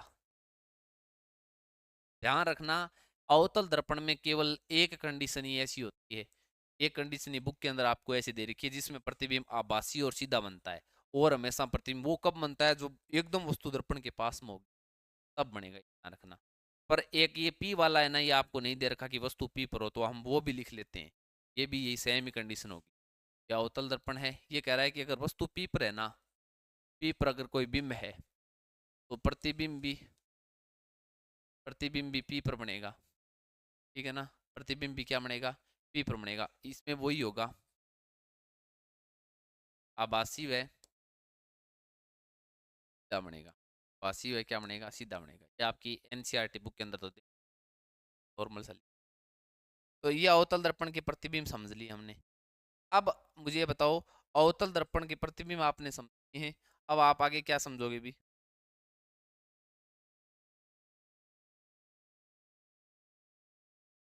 पर वो बात दी गया। अब अवतल दर्पण के आपने प्रतिबिंब सीख लिए। अब देखो यही है, किरण आलेख का आपके बारे में बताया गया है कि प्रतिबिंब किस तरीके से बनते हैं। ये समांतर जब प्रकाश की किरण आती है तो अब से होकर गुजर जाती है, इस तरीके से आती है। ये जो रेखा है ना, ये हमेशा सी से होकर गुजरता है। तो ये यहाँ से आती है तो ये अब से होती हुई हमें प्रतीत होती है, ठीक है। और जब यहाँ से कोई प्रकाश की किरण अब से होकर गुजरती है तो वो समांतर निकल जाती है, ठीक है। तो यहाँ से अगर अब से यहाँ से अगर अब से होती हुई प्रतीत होती है ना, ये प्रतीत हो रही है तो ये ऐसे निकल जाएगी। सी से आ रही है तो वापस सी से ही जा रही है, ठीक है।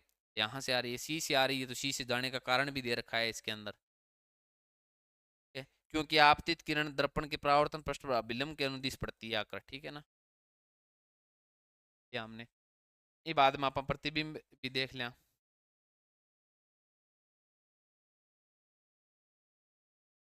बिंब की स्थिति अनंत पर हो तो फोक्स पर बनेगा, ये सारी चीजें मैंने बताई है ना, वो की वो है। एक कंडीशन ऐसी है जहां प्रतिबिंब आभासी और क्या बनता है, सीधा बनता है, अवतल दर्पण है, याद रखना। वो दर्पण के पीछे जब वस्तु कहाँ पे होती है, पी और एफ के बीच में होती है, एकदम नजदीक होगी तब बनेगा, ठीक है। तो अब अवतल दर्पण लिख लिया। अब अवतल दर्पण का उपयोग कहाँ कहाँ किए जाते हैं मुझे बता। एक जो आप ग्राम बैटरी काम में लियो नहीं, लाइट जो सर्च जो बैटरी वो जो टॉर्च होती है ना, टॉर्च होती है, टॉर्च सर्च टॉर्च में उसमें किया जाता है भी। सर्च टॉर्च में आप कभी उसको खोल के देखना भी।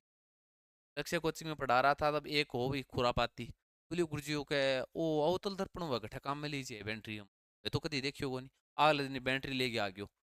आप उस बैटरी को खोल के देखोगे ना तो उसके जो पष्ट है ना बराबर वाले इस तरीके से पष्ट हैं, वक्रीय पष्ट हैं, वहां पर काम में लिया जाता है। वहां पर काम में इसलिए लिया जाता है क्योंकि अवतल दर्पण का काम होता है प्रकाश की किरणों को एक स्थान पर करना, और वो इस तरीके से वक्रीय होता है कि प्रकाश एक स्थान पर केंद्रित होता है उस बैटरी का, जो आप टॉर्च काम में लेते हो ना उस, ठीक है ना। ये टॉर्च में किया जाता है।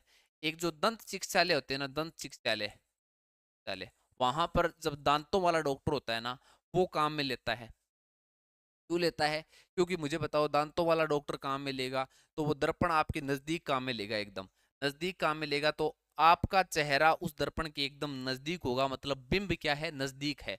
और बिंब जब नजदीक होता है ना टाबरो, तब एकमात्र ये अवतल दर्पण ही ऐसा है जो आपका प्रतिबिंब बड़ा करके दिखाता है। क्या दिखाता है, बड़ा करके दिखाता है वस्तु जो पास में हो। तो बड़ा देखने के लिए दंत चिकित्सालय हुआ, कान नाक का डॉक्टर हुआ, वो दर्पण काम में लेता है, वो तल दर्पण काम में लेता है। टॉर्च वगैरह में ये काम में लिया जाता है। ऊपर जो सैटेलाइट जो एंटीना लगी होती है ना, वहां पर भी यही होता है कि प्रकाश की किरणें आए और एक स्थान पर क्या करते केंद्रित। सौर कुकर हुआ, सोलर जो प्लांट होते हैं वहां पर भी यह अवतल दर्पण काम में लिया जाता है, क्योंकि बहुत सारी प्रकाश की किरण आए और एक स्थान पर क्या हो जाए, केंद्रित हो जाए। सोलर कुकर हुआ, वहां पे भी ये काम में लिया जाता है। तो इसके जो उपयोग है ना, वो आप इसके बाद में प्रतिबिंब के बाद में उपयोग लगाना, उपयोग लिखना। टाइम बन जाएगा अभी थोड़ा, आपको पीठ जो दे रखे हैं वो ये लीजिए। अवतल दर्पण के उपयोग आप एक नंबर लगाना, टॉर्च हुआ, सर्च लाइट हुई, वाहनों के अग्रद्वीप, वाहनों की जो आगे वाली लाइट होती है ना, आगे वाली लाइट होती है, वहां पर जिस तरीके से हम अपने अंदर घर में आप टॉर्च रखती हो ना, उसी तरीके से वहां लगे होते हैं, क्योंकि आपकी लाइट वो बिखरे ने एक स्थान पर क्या हो जाए, केंद्रित हो जाए, इसलिए वो काम में लिया जाता है, ध्यान रखना। तो आप लिखना टॉर्च हुआ, सर्च लाइट हुई, वाहनों के अग्रद्वीपों में कौन सा दर्पण काम में लिया जाता है, अवतल दर्पण एक नंबर लगा के लिखना, ठीक है ना। क्योंकि प्रकाश की किरण, प्रकाश का शक्तिशाली समांतर किरण पुंज प्राप्त करने के लिए किया जाता है। इन्हें चेहरे का बड़ा दर्पण प्रतिबिंब देखने के लिए सेविंग जो दर्पण होते हैं ना, आप दो नंबर लगाना, सेविंग दर्पण या इसको हजामती दर्पण कहा जाता है, कक्षा 8 की बुक के अंदर ये लिख रखा है। तो सेविंग जो दर्पण होते हैं ना, आप कटिंग वगैरह करा के आते हो, वहां ये अवतल दर्पण काम में लिया जाता है, क्योंकि आप पास में होते हो और आपका बड़ा प्रतिबिंब देखने के लिए कौन सा काम में लिया जाता है, अवतल दर्पण। हम जो घरों में जो दर्पण काम लेते हैं ना, जिनका पट्टा भाव थे, ठीक है नहीं, हेयर स्टाइल बढ़ाओ, वहां समतल दर्पण होता है, नहीं कि अवतल दर्पण, ठीक है ना। आप जितना हो उतना ही दिखोगे आप। और वहां जो सेविंग करवाने जाते हो ना, वहां आपका प्रतिबिंब बड़ा देखने के लिए जो दर्पण काम में लीजिए अवतल दर्पण। तो सेविंग दर्पण जो होते हैं वो अवतल प्रकृति के हैं। दंत चिकित्सालय में अवतल दर्पण का उपयोग किया जाता है, 3 नंबर लिखो, दंत चिकित्सालय में अवतल दर्पण का उपयोग किया जाता है। सौर भट्टियों में, सौर भट्टियों में, सोलर कुकर में, ठीक है ना, सैटेलाइट डिश एंटीनाओं में अवतल दर्पण को काम में लिया जाता है, ठीक है ना। परावर्तक दूरदर्शी होता है ना, परावर्तक करने वाला दूरदर्शी होता है, उसमें भी कौन सा दर्पण काम में लिया जाता है, अवतल दर्पण काम में लिया। अवतल दर्पण को क्या लाभ हो उसके भी, एक दूर जो प्रकाश ने एक जगह केंद्रित कर सका आप। और बताओ, और अगर आप सारा होगा तो बड्डो देख सका कोई छोटी चीज है जो दांत दूंत आपने दिखाई कौन देवे, तो आप दर्पण लगाए देखा तो बहुत छोटी चीज है, वो बड़ी दिख जाएगी। डॉक्टर ने पता चल जाएगो। अच्छा नहीं, तो दो चीज़न काम में लिया। और प्रतिबिंब उल्टा बनता है, बस बात यही है इसकी कमजोरी क्या है, प्रतिबिंब क्या बनता है इसमें, उल्टा बनता है। अब कई जगह होता है ना, वो वहां ही काम में नहीं लिया जाता। ये बाद में आप देखांगा उत्तल दर्पण द्वारा प्रतिबिंब बनना। आप लगा लो उत्तल दर्पण द्वारा प्रतिबिंब। उत्तल दर्पण में दो ही कंडीशन होती है, यही बता देता हूँ आपको। कितनी कंडीशन होती है, दो ही कंडीशन होती है। ये यहाँ पर तो लेपन किया जाता है, तो परावर्तक पृष्ठ माना जाता है। ये क्या होता है अभी, ये अफ होता है, ये सी होता है। दो ही कंडीशन बनती हैं। एक कोई प्रकाश की किरण क्या आ सकती है, समांतर आ सकती है। एक ये पी से परे कोई किरण हो सकती है। यहाँ से कोई प्रकाश की किरण समांतर आई, समांतर था ना, बताया दिया। समांतर जब प्रकाश की किरणें आएंगी ना, तब आपको क्या होगा, किससे प्रतीत होती नजर आएंगी, अब से ये प्रतीत होती हुई नजर आएंगी। तो ये इस साइड में निकल, तो यहाँ जो आएगी ना, ऐसा लगेगा अब से होकर गुजर। तो यहाँ तो ये कभी काटेंगी नहीं आपस में। और प्रतिबिंब वही बनता है जहां पर काटती हैं। तो सर ये अप पर काटती हैं, कहाँ पे काटती हैं, तो आप ये लिखे हो कि वस्तु बिंब की स्थिति, बिंब की स्थिति और प्रतिबिंब की स्थिति। तो बिंब कहाँ हो सकता है, अनंत पर हो ना, अनंत पर हो टाबरो, अनंत पर हो। तो जो प्रतिबिंब जो बनता है ना, प्रतिबिंब बनता है वो अप पर बनता है, अप पर बनता है। उत्तल में भी यही सिस्टम है। और इसकी जो प्रकृति होती है ना, प्रकृति वो ध्यान रखना, बिंदु आकार का बनता है, बिंदु आकार का बनता है।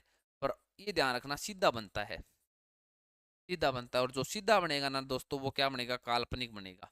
या आपको ये पता है कि यहाँ पे काल्पनिक बनना है या आभासी बनना है, काल्पनिक का मतलब है आभासी बनना है, तो हमेशा वो क्या होगा, सीधा होगा। तभी क्या होते हैं, जो गाड़ी के जो पार्श्व दर्पण लगे होते हैं ना, पीछे का दृश्य देखने वाले, वहां पर वस्तु आपको सीधी दिखाई देती है, वहां पर उत्तल दर्पण को काम में लेते हैं। तो एक तो ये कंडीशन बन गई, दूसरी क्या मनस, कह दो ही कंडीशन बनेगी। क्योंकि इस साइड में वस्तु नहीं रख सकते, वस्तु हमेशा दर्पण के बाएं साइड में रखी जाती है। तो अब दूसरी कंडीशन क्या बनेगी, प्रतिबिंब दर्पण के पीछे बनने है ना। दूसरी कंडीशन ये हो सकती है, ये सी, ये अफ, ठीक है। और अब यहाँ पे कोई वस्तु को रख सकते हैं, कहीं भी रखते हैं। यहाँ पे रखेंगे तो ये समांतर आएगी, समांतर आएगी तो ऐसे निकलेगी। और ये क्या प्रतीत होगी हमें, अब से होती हुई गुजरती हुई। दूसरी क्या होगी, दूसरी गुजरो आप सी यू गुजार सका, सी यू वापस सी यू निकाल देंगे। तो आप दूसरी साइड से ये, अब यहाँ से तरीके से इसी होकर आएगी और वापस यहाँ से आएगी और यहाँ से चली। अब ये यहाँ पे काट रही है, कहाँ पे काट रही है, पी और एफ के बीच में काट रही है। आगे देखते हैं, दोबारा देखते हैं।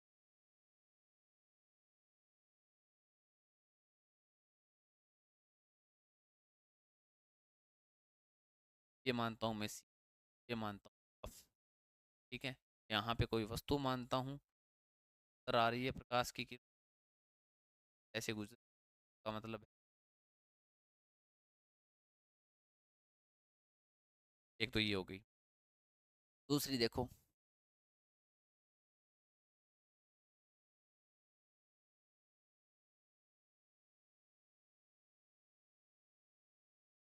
यहाँ पे, यहाँ पे बनेगी ई और यहाँ पे,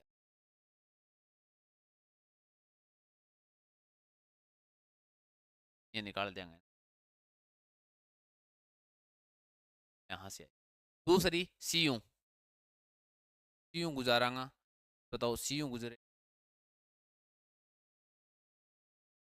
तो मिलना पड़ता,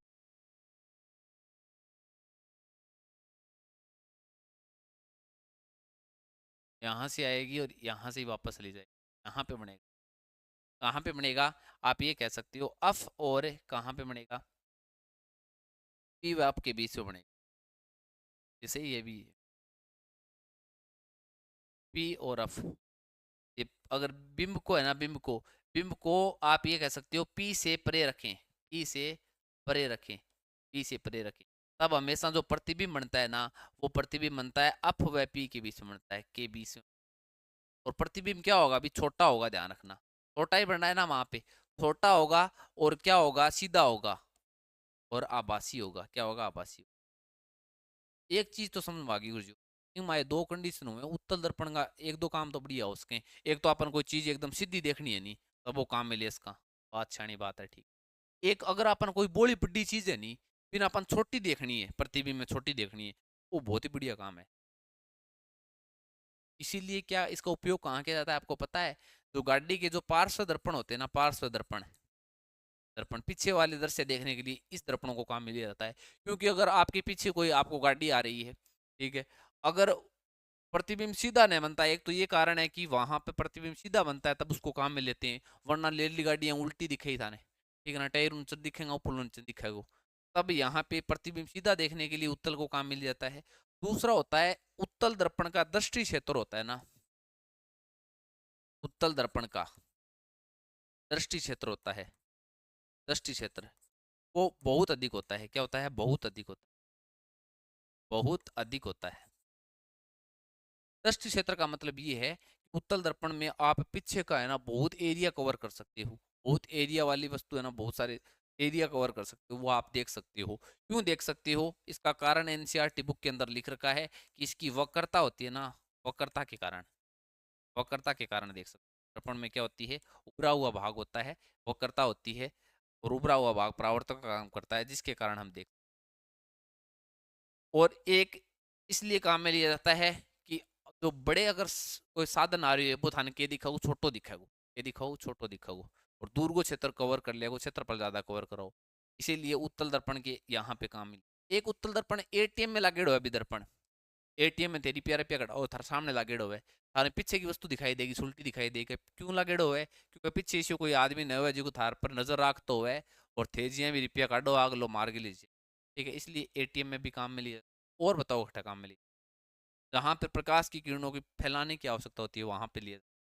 एक ये जो रोडों पर जो लाइटें होती है ना, स्ट्रीट लाइटें लगी होती है, लाइटों के अंदर ये काम में लिया जाता है, क्योंकि प्रकाश फैले, ठीक है ना, जो रास्ता है वहां पर प्रकाश फैले, तब वहां पे काम में लिया जाता है उत्तल दर्पण की युग। दो ही कंडीशन ध्यान रखना, हमेशा प्रतिबिंब छोटा बनता है, सीधा और आभासी बनता है, फिक्स है ये चीज। तो देख लेते हैं। अनंत पर जब वस्तु हो तब पर फोक्स अफ पर दर्पण के पीछे, यह आगे वाला भाग होता है दर्पण का, ये पीछे वाला होता है।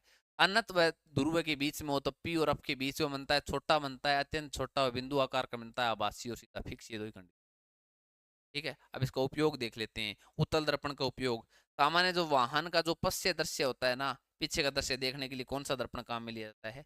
उत्तल दर्पण काम में लिया जाता है। दर्पण वाहन के पार्श्व में लगे होते हैं, पार्श्व में लगे होते हैं, इसमें ड्राइवर अपने पीछे के वाहनों को देख सकता है, जिससे वे सुरक्षित रूप से वाहन चला सके। उत्तल दर्पणों को इसलिए प्राथमिकता दी जाती है क्योंकि ये सदैव सीधा प्रतिबिंब बनाते हैं, मैंने बता दिया आपको। यद्यपि वह छोटा प्रतिबिंब बनाते हैं, ये भी मैंने बता दिया। इसका दृष्टि क्षेत्र बहुत अधिक होता है, ये वेरी वेरी इंपॉर्टेंट लगा लेना, बहुत बार परीक्षा में प्रश्न पूछा हुआ है। का दृष्टि क्षेत्र भी क्या होता है? बहुत अधिक होता है। आप ये सोचोगे दृष्टि क्षेत्र बहुत अधिक होता है मतलब बड़ा दिखाता है, तो गलत मत कर। उत्तल दर्पण आता है क्योंकि ये बाहर की ओर वक्रित होता है, इसका कारण भी दे रखा है, ये बाहर की ओर क्या होता है? वक्रित होता है। अतः समतल दर्पण की तुलना में उत्तल दर्पण ड्राइवर को अपने पीछे के बहुत बड़े क्षेत्र को देखने के लिए क्या लिया जाता है? समर्थन बनाता है। इसके उपयोग हमने देख लिए। अब आप देखोगे गोलीय दर्पण की चिन्ह परिपाटी, क्या देखोगे? जिससे न्यूमेरिकल वगैरह के प्रश्न आते हैं ना, वो सरल होते हैं भी। एक तो हमेशा ये चिन्ह परिपाटी आपको दे रखी है, आप इतना ही ध्यान में रखोगे, इतना ही आप लिखोगे यहाँ पे, ये चिन्ह परिपाटी दे रखी, ठीक है। तो आप ये गोलीय दर्पण की चिन्ह परिपाटी, चिन्ह परिपाटी काम आओगी टाबरो, ये चिन्ह परिपाटी काम आएगी आपके जो न्यूमेरिकल वगैरह करोगे ना वहां पे, यहाँ से क्वेश्चन कई बार पूछा जाता है, तो चिन्ह परिपाटी ध्यान, बहुत सरल है भी। कोई भी दर्पण हो, यहाँ पे कोई दर्पण लगाया हुआ है, अब आपको ये तो पता ही पड़ गया कि बिंब कहाँ रखते हैं, प्रतिबिंब कहाँ बनता है, दर्पण के पीछे बनता है, आगे बनता है, वो सारी चीजें। अब मुझे बताओ, उत्तल दर्पण में प्रतिबिंब कहाँ बनता है? सर उत्तल दर्पण में प्रतिबिंब बनता है, वो बनता है दर्पण के पीछे। अवतल दर्पण में सर, अवतल दर्पण में लगभग प्रतिबिंब वहां बनता है, पर जब वस्तु पी और एफ के बीच में होती है ना, तब प्रतिबिंब पीछे की ओर बनता है। तीन परिपाटी ये कहती है कि यहाँ पे आपने कोई बिंब रख रखा है, क्या रख रखा है? बिंब रख रखा है यहाँ पे कोई, आपने यहाँ पे कोई बिंब रख रखा है। इस बिंब की इस पी के बीच की दूरी होती है ना, ये कोई ना कोई दूरी होती है, उसको हम यू से दर्शाते हैं। बिंब की जो ध्रुव से दूरी क्या होती है, यू से दर्शाते हैं हमें। और जो प्रतिबिंब बनता है ना, प्रतिबिंब की दूरी, जैसे प्रतिबिंब आप ये मानो कि यहाँ पे बना हुआ है, यहाँ पे बना हुआ है, या यहाँ पे बना हुआ है, कहीं पर बना हुआ है, तो इस ध्रुव से इस जो प्रतिबिंब की बीच की दूरी को हम वी से नोट करते हैं। किससे करते हैं? वी से नोट करते हैं। ये बना हुआ है तो इस आगे समझ में बात, यू और वी ये है। अब ये ध्यान रखना कि इस दर्पण के बाएं साइड में बिंब बाईं ओर हो, बिंब बाईं ओर हो, बिंब हमेशा बाईं ओर ही होता है, ये ध्यान रखना, ये तो कन्फर्म गांठ ही बांध ली। बिंब हमेशा कहाँ पे होता है? बाईं ओर ही होता है। बिंब अगर बाईं ओर हो आपतित प्रकाश की दिशा में, बाईं ओर जो दूरी ली जाती है ना, वो हमेशा नेगेटिव लोगे। आपको ये कह दिया कि बताओ बिंब है ना, बिंब वो दर्पण से 5 मीटर दूरी पर है, तो हमेशा आपको पता है बिंब हमेशा बाईं ओर होता है, और बाईं ओर की सारी दूरी क्या ली जाती है? यू का मान यहाँ -5 मीटर लोगे, ध्यान रखना, न्यूमेरिकल करोगे वहां पे, है ना। तो ये ध्यान रखना कि दर्पण के बाएं साइड में हमेशा दूरी होती है ना, वो हमेशा किस में ली जाती है टावरो? हमेशा नेगेटिव में ली जाती है। इस साइड में अगर दूरी है ना, वो पॉजिटिव में ली जाएगी। अब मुझे बताओ, अगर प्रतिबिंब यहाँ पे बन रहा है, यहाँ पे बन रहा है, तो ये बताओ पी से बाएं साइड में है, तो वी का मान भी क्या लोगे आप? नेगेटिव लोगे।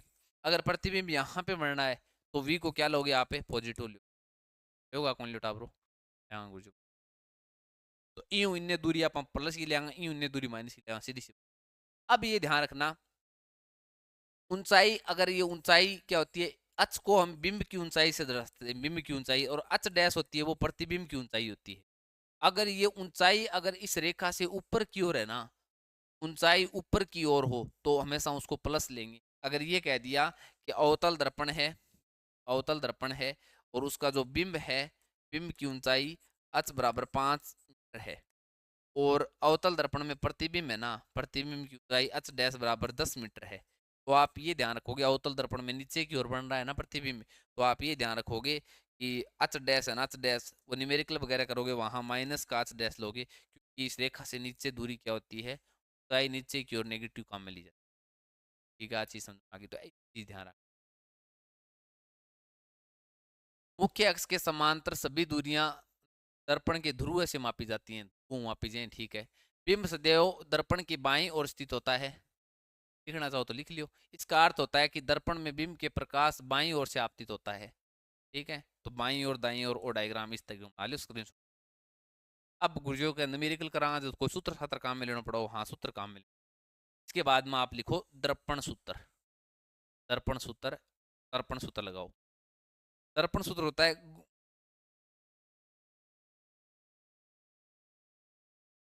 दर्पण सूत्र याद रखियो भी, अगर लें सूत्र भी पढ़ांगे, 1/u प्लस 1/b बराबर 1/f, ये दर्पण में u क्या होता है? u बराबर होता है बिंब व ध्रुव के बीच की दूरी। v होता है ना, वो होता है प्रतिबिंब व ध्रुव के बीच की। अब होता है ना, वो होता है दर्पण, दर्पण की फोकस दूरी, फोकस दूरी। अब ओ सूत्र काम में लेगा, थाने सवाल में के देगो, पहले तो थाने ये कह देगो दर्पण का पता होना जरूरी है, कौन सा दर्पण है, या तो सवाल के अंदर दिया हुआ मिलेगा, सवाल के अंदर न देड़ो है तो तने कोई ना कोई हिंट देगो। तने ये कहेगो सेविंग जो करने वाले दर्पण काम में लिया गया, तो सेविंग दर्पण आपको पता है अवतल दर्पण होता है। आपको ये कहेगा कि गाड़ी का पार्श्व दर्पण में पीछे की ओर देख रहा है, तो थाने यहाँ पता सवाल जो बड़ा उत्तल दर्पण है। सारों पहले पता थाने पता जरूरी है उत्तल दर्पण है कि अवतल दर्पण है। और हमेशा बिंग मा थाने युगो मान जितो भी मिलेगो नहीं, अगर 5 मिल गयो 10 मिल गयो, तो बिन हमेशा न्यूमेरिकल में -5 और -10 ही लेगा। थाने आ तीन चीजा मुंह दो चीज अगलो देगो, एक पूछेगो, या तो आपको ध्रुव से बिंब की दूरी दे देगा और फोक्स दूरी दे देगा उसकी, या वक्रता त्रिज्या अफ बराबर क्या होता है भी r/2 है, आम तो एक घिसो दे दियो, तो थाने ये पूछ लेगा कि बताओ कि प्रतिबिंब की दूरी कितनी है, तो ये सूत्र काम में लेना। तो आपको ये पता होना जरूरी है बिंब कहाँ पे स्थित है, बाईं ओर स्थित है तो हमेशा नेगेटिव, और बिंब का मान हमेशा नेगेटिव ही मानना है, और v का मान नेगेटिव होगा या पॉजिटिव होगा, तो इस पर डिपेंड कर रहा है कि प्रतिबिंब बाईं साइड में बना है या दाएं साइड में। वो सूत्र काम में लेना। एक होता है आवर्धन, आवर्धन, आवर्धन, आवर्धन क्या होता है अभी? आवर्धन होता है कि कोई भी प्रतिबिंब होता है ना, आवर्धन का सूत्र होता है प्रतिबिंब, प्रतिबिंब बिंब की तुलना में, बिंब की तुलना में छोटा है या बड़ा है, छोटा है या बड़ा है। इस बात का पता लगाने के लिए आवर्धन निकालना पड़ता है। आवर्धन होता है ना, आवर्धन, आवर्धन का फॉर्मूला होता है अभी, आवर्धन, आवर्धन बराबर होता है प्रतिबिंब की ऊंचाई, प्रतिबिंब की ऊंचाई बटा बिंब की ऊंचाई, बिंब की ऊंचाई, फॉर्मूला है अभी, अट अच डैश बटा अच। अब ध्यान रखियो टाबरो, अगर प्रतिबिंब ऊपर बढ़ना है ना तो अच को प्लस लेंगे, अगर प्रतिबिंब नीचे बढ़ना है ना तो उसको क्या लेंगे, अच को माइनस देंगे मेरिकल के अंदर, अच डैश अच। यह आवर्धन का सूत्र होता है। और इसका जो दूसरा सूत्र होता है ना, ऊंचाई अगर आपको नहीं दी हुई हो, आवर्धन का पता लगाना है, तो आप हमेशा दर्पण के लिए ना माइनस वी अपॉन यू काम में लोगे। ये दर्पण के लिए आवर्धन का सूत्र होता है, इंपॉर्टेंट है, वेरी वेरी इंपॉर्टेंट। आवर्धन से एक चीज निकल के आती है, आवर्धन का मान है ना, वो अगर पॉजिटिव आ जाए ना और आवर्धन का मान नेगेटिव आ जाए, दो चीजें भी आवर्धन के, अगर आवर्धन का मान अगर पॉजिटिव आ जाता है ना, पॉजिटिव आ जाता है, जैसे ये आवर्धन का ये सूत्र दिखाया हुआ है, ठीक है ना, तो ये मैं यहीं बता देता हूँ। अगर आवर्धन का मान पॉजिटिव आ जाता है ना तो प्रतिबिंब हमेशा आभासी मानना, प्रतिबिंब हमेशा क्या बनेगा, आभासी। और नेगेटिव आ जाता है ना तो वास्तविक बनता है, गारंटी मान। अब आपको ये पता है, अब आपको ये नहीं पूछेगा आगे वाला कि प्रतिबिंब वास्तविक है या आभासी है, और आपको ये जरूर पूछ सकता है जब आभासी बनता है इसका मतलब भी आपको पता है कि सीधा बन रहा है, और वास्तविक बनता है तब आपको पता है उल्टा बन रहा है। तो आपको ये पूछ लेगा बताओ प्रतिबिंब सीधा बन रहा है या उल्टा बन रहा है, तो आपको u और v का मान दे देगा, तो पहले आप अप का मान निकाल सकते हो, या u और v का मान देगा तो आवर्धन का मान निकाल लीजिए। आवर्धन का मान माइनस वी अपॉन यू का सूत्र लगाना, अगर यहाँ पे माइनस चिन्ह को साथ लेना है, अगर v का मान यहाँ नेगेटिव है तो यहाँ नेगेटिव लगा देना, u का मान नेगेटिव है तो नेगेटिव लगा देना, ये माइनस चिन्ह साथ चलेगा, तो यहाँ से v और u का मान रख देना। अगर आवर्धन का मान -4 -0.3 ऐसा आ रहा है ना, इसका मतलब क्या हुआ कि क्या है, आभासी है, वास्तविक है। एक आवर्धन से मुझे ये बताओ, आवर्धन से एक बात का ये भी पता चलता है कि प्रतिबिंब कितना बड़ा है या छोटा है, इसका कैसे पता चले।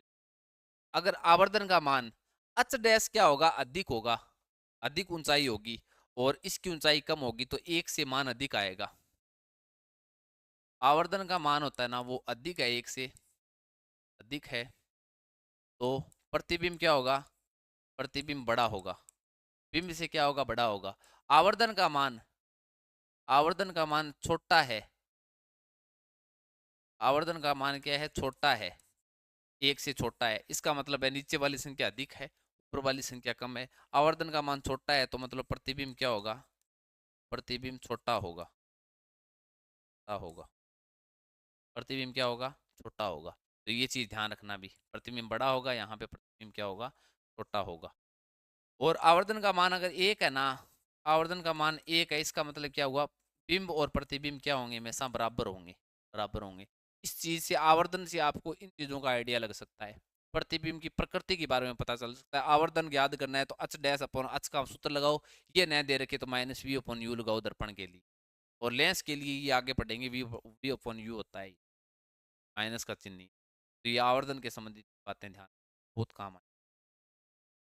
तो आप यहाँ दर्पण का सूत्र ये हमने लिख ही लिया, और आम सवाल मित्रों ध्यान रखना, पहले था नहीं है पता चलना चाहिए उत्तल दर्पण है या अवतल दर्पण है। उसके बाद में आपको ये सूत्र में v और u और अप के मान रखो ना, तब हमेशा ये ध्यान रखना कि नेगेटिव रखने या पॉजिटिव रखने, चिन्ह परिपाटी का ध्यान में रखना है, सारा न्यूमेरिकल सी। और अप का मान हमेशा मुझे बताओ, अप का मान हमेशा क्या होता है अभी, अवतल दर्पण में, अवतल दर्पण में अब फोक्स बिंदु, अब मुझे बताओ अवतल दर्पण में फोक्स बिंदु अठ ही होगो, इस साइड ही होगो, तो जो फोक्स दूरी होती है ना, फोक्स दूरी, फोक्स दूरी या वक्रता त्रिज्या, वक्रता त्रिज्या क्या होती है, हमेशा नेगेटिव होती है, और उत्तल में क्यों होगो, इस साइड में होगो, तो उत्तल में क्या होता है, अफ व आर का मान होता है ना उत्तल के अंदर, उत्तल में पॉजिटिव होगा। तो अगर अवतल दर्पण को चर्चा है तो अफ और आर सीधो नेगेटिव रख दियो, वी और यू को थाने पता चल जाओ गठे, और वी और यू को पता चल जाओ तो आवर्धन को बेरो पड़ जाओ, आवर्धन को बेरो पड़ता है थाने प्रतिबिंब की प्रकृति को बेरो पड़ जाओ। क्या है, ये रखा है और ये, अब ये नीचे एक न्यूमेरिकल दे रखा है, किसी ऑटोमोबाइल में पीछे का दृश्य देखने के लिए उपयोग में होने वाला उत्तल दर्पण नाम दे दियो। नया दियार तो ऑटोमोबाइल में पीछे उधर से देखना है, एटीएम में पीछे उधर से देखना है, तो उत्तल दर्पण का मापान सीधो बेरो पड़ जाए। उत्तल दर्पण आ गयो तो ये मतलब है अप और आर तो आप हमेशा के लेंगा पॉजिटिव लेंगा, एक चीज तो आ गई, और यू हमेशा के लेंगा नेगेटिव लेंगा, सॉरी उत्तल दर्पण आ गया तो यू हमेशा नेगेटिव लेंगा, ये दो तीन चीजें तो लेंगा। वक्रता त्रिज्या आर का मान कितना दे रखा है, आर का मान दे रखा है 3 सेंटीमीटर दे रखा है, तो ये आर का मान हमेशा पॉजिटिव लेंगे, +3 लेंगे, ठीक है। और अफ का मान याद करेंगे तो आर 3/2 मतलब 1.5 आ जाएगा, वो मान आ गया। और देखा कि केंद्र, यदि वह एक बंस का इस दर्पण से 5 मीटर की दूरी पर स्थित है, ये कोई बंस है 5 मीटर की दूरी पर स्थित है, 5 मीटर की दूरी पर कोई बंस स्थित है, इसका मतलब है यू का मान हमेशा हमें नेगेटिव लेना है, बस यू की तो कोई चर्चा ही नहीं है, क्योंकि बिंब को हमेशा इस साइड में रखते हैं, यू बराबर -5 ले ली। तो प्रतिबिंब की स्थिति, प्रकृति और साइज बताओ। अब हमें v का मान याद करना है, v का मान याद करना है। अब v का मान अगर मुझे बताओ नेगेटिव निकल के आ गया, नेगेटिव निकल के आ गया, इसका मतलब ये हुआ कि नेगेटिव निकल के आ गया तो लेंस से इस साइड में प्रतिबिंब बनेगा ना, तो कन्फर्म हो जाएगा। तो ये मान रख दो भी, मान के रखोगा रहे, पहले तो आपको मान के रखो, ओ सूत्र लगाओ, ठीक है, ओ माइनस में रख दियो, ओ माइनस में रख दियो, ठीक है, और इनका होगा तो वी को मान निकल गया होगा प्लस गो, इसका मतलब ये हुआ अवतल दर्पण के, उत्तल दर्पण के अंदर, ये उत्तल दर्पण है, उत्तल दर्पण के अंदर वी निकल के आ रहा है, इसका मतलब है जो प्रतिबिंब बनना है ना साइड में बनना, क्या बनना है इस साइड। उत्तल दर्पण में आपको प्रतिबिंब की तो पता ही है भी, क्या बनता है, छोटा बनता है, बड़ा बनता है और आभासी बनता है। पर इसमें आप आवर्धन, प्रतिबिंब की ऊंचाई भी याद करनी है आपको, क्या याद करनी है, प्रतिबिंब की ऊंचाई याद करनी है।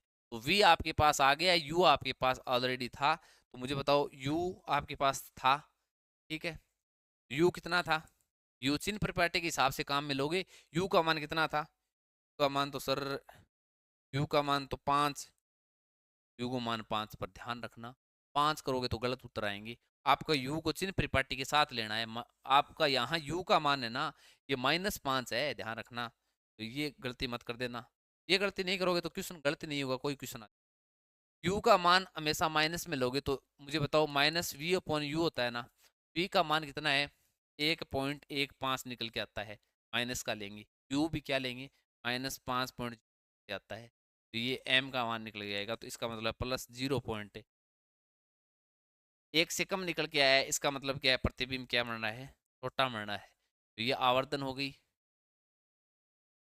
और आपको ऊंचाई याद करनी है, अट डैश याद करनी है, तो m का मान आपके पास निकल के आ गया ना, m का मान, m का मान आपके पास निकल के आ गया, m बराबर h डैश अपॉन h होता, अगर यहाँ एग्जैक्ट हम ऊंचाई निकाल देते तो हमें h का मान दिया हुआ होता ना, तो इसकी मान याद कर लेते, h डैश का मान, वरना आप ये कह सकते हो कि 0.25 निकल के आया ना, एक से कम निकल के आया है, मतलब बिंब से क्या है, छोटा है, इतना गुना छोटा है, 0.23 गुना। दूसरो देखो भी, कोई भी 4 सेंटीमीटर साइज का बिंब किसी 15 सेंटीमीटर फोकस दूरी के अवतल दर्पण, अवतल दर्पण दे दियो थाने, फोकस दूरी हमेशा के लिए होगा नेगेटिव ले होगा अवतल दर्पण की, तो इली साइड में तो -15 ले लेगा, अफ गो मान -15 आ गयो, ठीक है। और 4 सेंटीमीटर साइज का कोई बिंब है, आप थाने ऊंचाई दे रखिए 4, ठीक है, तो बिंब ने हमेशा आप ऊपरी काम में लिया तो प्लस को 4 काम में लेगा, ठीक है। और देखो इमा के 25 सेंटीमीटर दूरी पर रखा हुआ है, अवतल दर्पणों की तो रखा है 25, यू बराबर की है 25, तो हमेशा यू को मान हमेशा नेगेटिव लिया, क्योंकि हमेशा बिंब ने इन्हें रखा और ऊपर रखा, अच्छा आप प्लस ले लियो, यू हमेशा माइनस ले लियो, अब बराबर माइनस, वी को मान याद करना है, एच डैश को मान करना है, पहले तो इस सूत्र वी को मान याद कर लियोगा, वी को मान निकल गया होगा माइनस को, मतलब क्या है, माइनस का निकल के आ रहा है, तो ये इस बिंदु से प्रतिबिंब इधर होगा या इधर होगा, ये इधर होगा, इधर होगा तो मुझे बताओ अवतल दर्पण में जो प्रतिबिंब जितने भी इधर पड़ के आए हैं वो प्रतिबिंब उल्टे थे या सीधे थे? सीधे थे। तो इससे एक बात ये भी निकल के आती है कि प्रतिबिंब क्या बनेगा, उल्टा बनेगा। ठीक है, अब आप यहाँ से एक चीज निकाल लोगे, v का मान आ गया, u का मान आपके पास है, आप m का मान याद कर सकते हो ना, m का मान याद कर सकते हो, m का मान याद कर लो। यहाँ पे आप m का मान याद कर लेना, minus v upon u. Minus v का मान कितना है, माइनस का चिन्ह आएगा, v का मान रखो माइनस से 37.5, u का मान कितना है माइनस से 25। ठीक है ना, तो माइनस माइनस प्लस हो जाएगा, चिन्ह माइनस का आएगा, 37.5/25 भाग दे के देख लेना। ठीक है ना, 25 से 25 माइनस 1 क्या आएगा, ध्यान समथिंग कुछ आएगा। ठीक है, तो यहाँ से m का मान आ जाएगा आपके पास। अब आपको क्या ज्ञात करनी है, ऊंचाई ज्ञात करनी है। ऊंचाई m बराबर होता है h बट्टा h डैश, यही होता है ना, के बराबर माइनस वी अपॉन यू होता है। तो आप ये होता है, तो m का मान यहाँ से आपने निकाल लिया, h ऊंचाई आपको दे h ऊंचाई आपको दे रखी है, h डैश का मान आ जाएगा m गुणा h डैश की ऊंचाई भी आ जाएगी।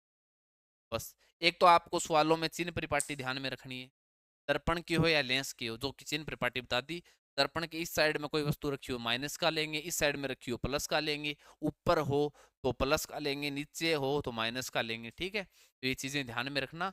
बस इनमें प्रतिबिंब और बिंब की प्रकृति और आवर्तन और दर्पण सूत्र ध्यान में रखनी, 1% भी गलत नहीं हो। इसी के साथ अपने शब्दों पर विराम देता हूँ। वीडियो अगर आपको अच्छा लगे तो लाइक शेयर सब्सक्राइब जरूर करिया करो।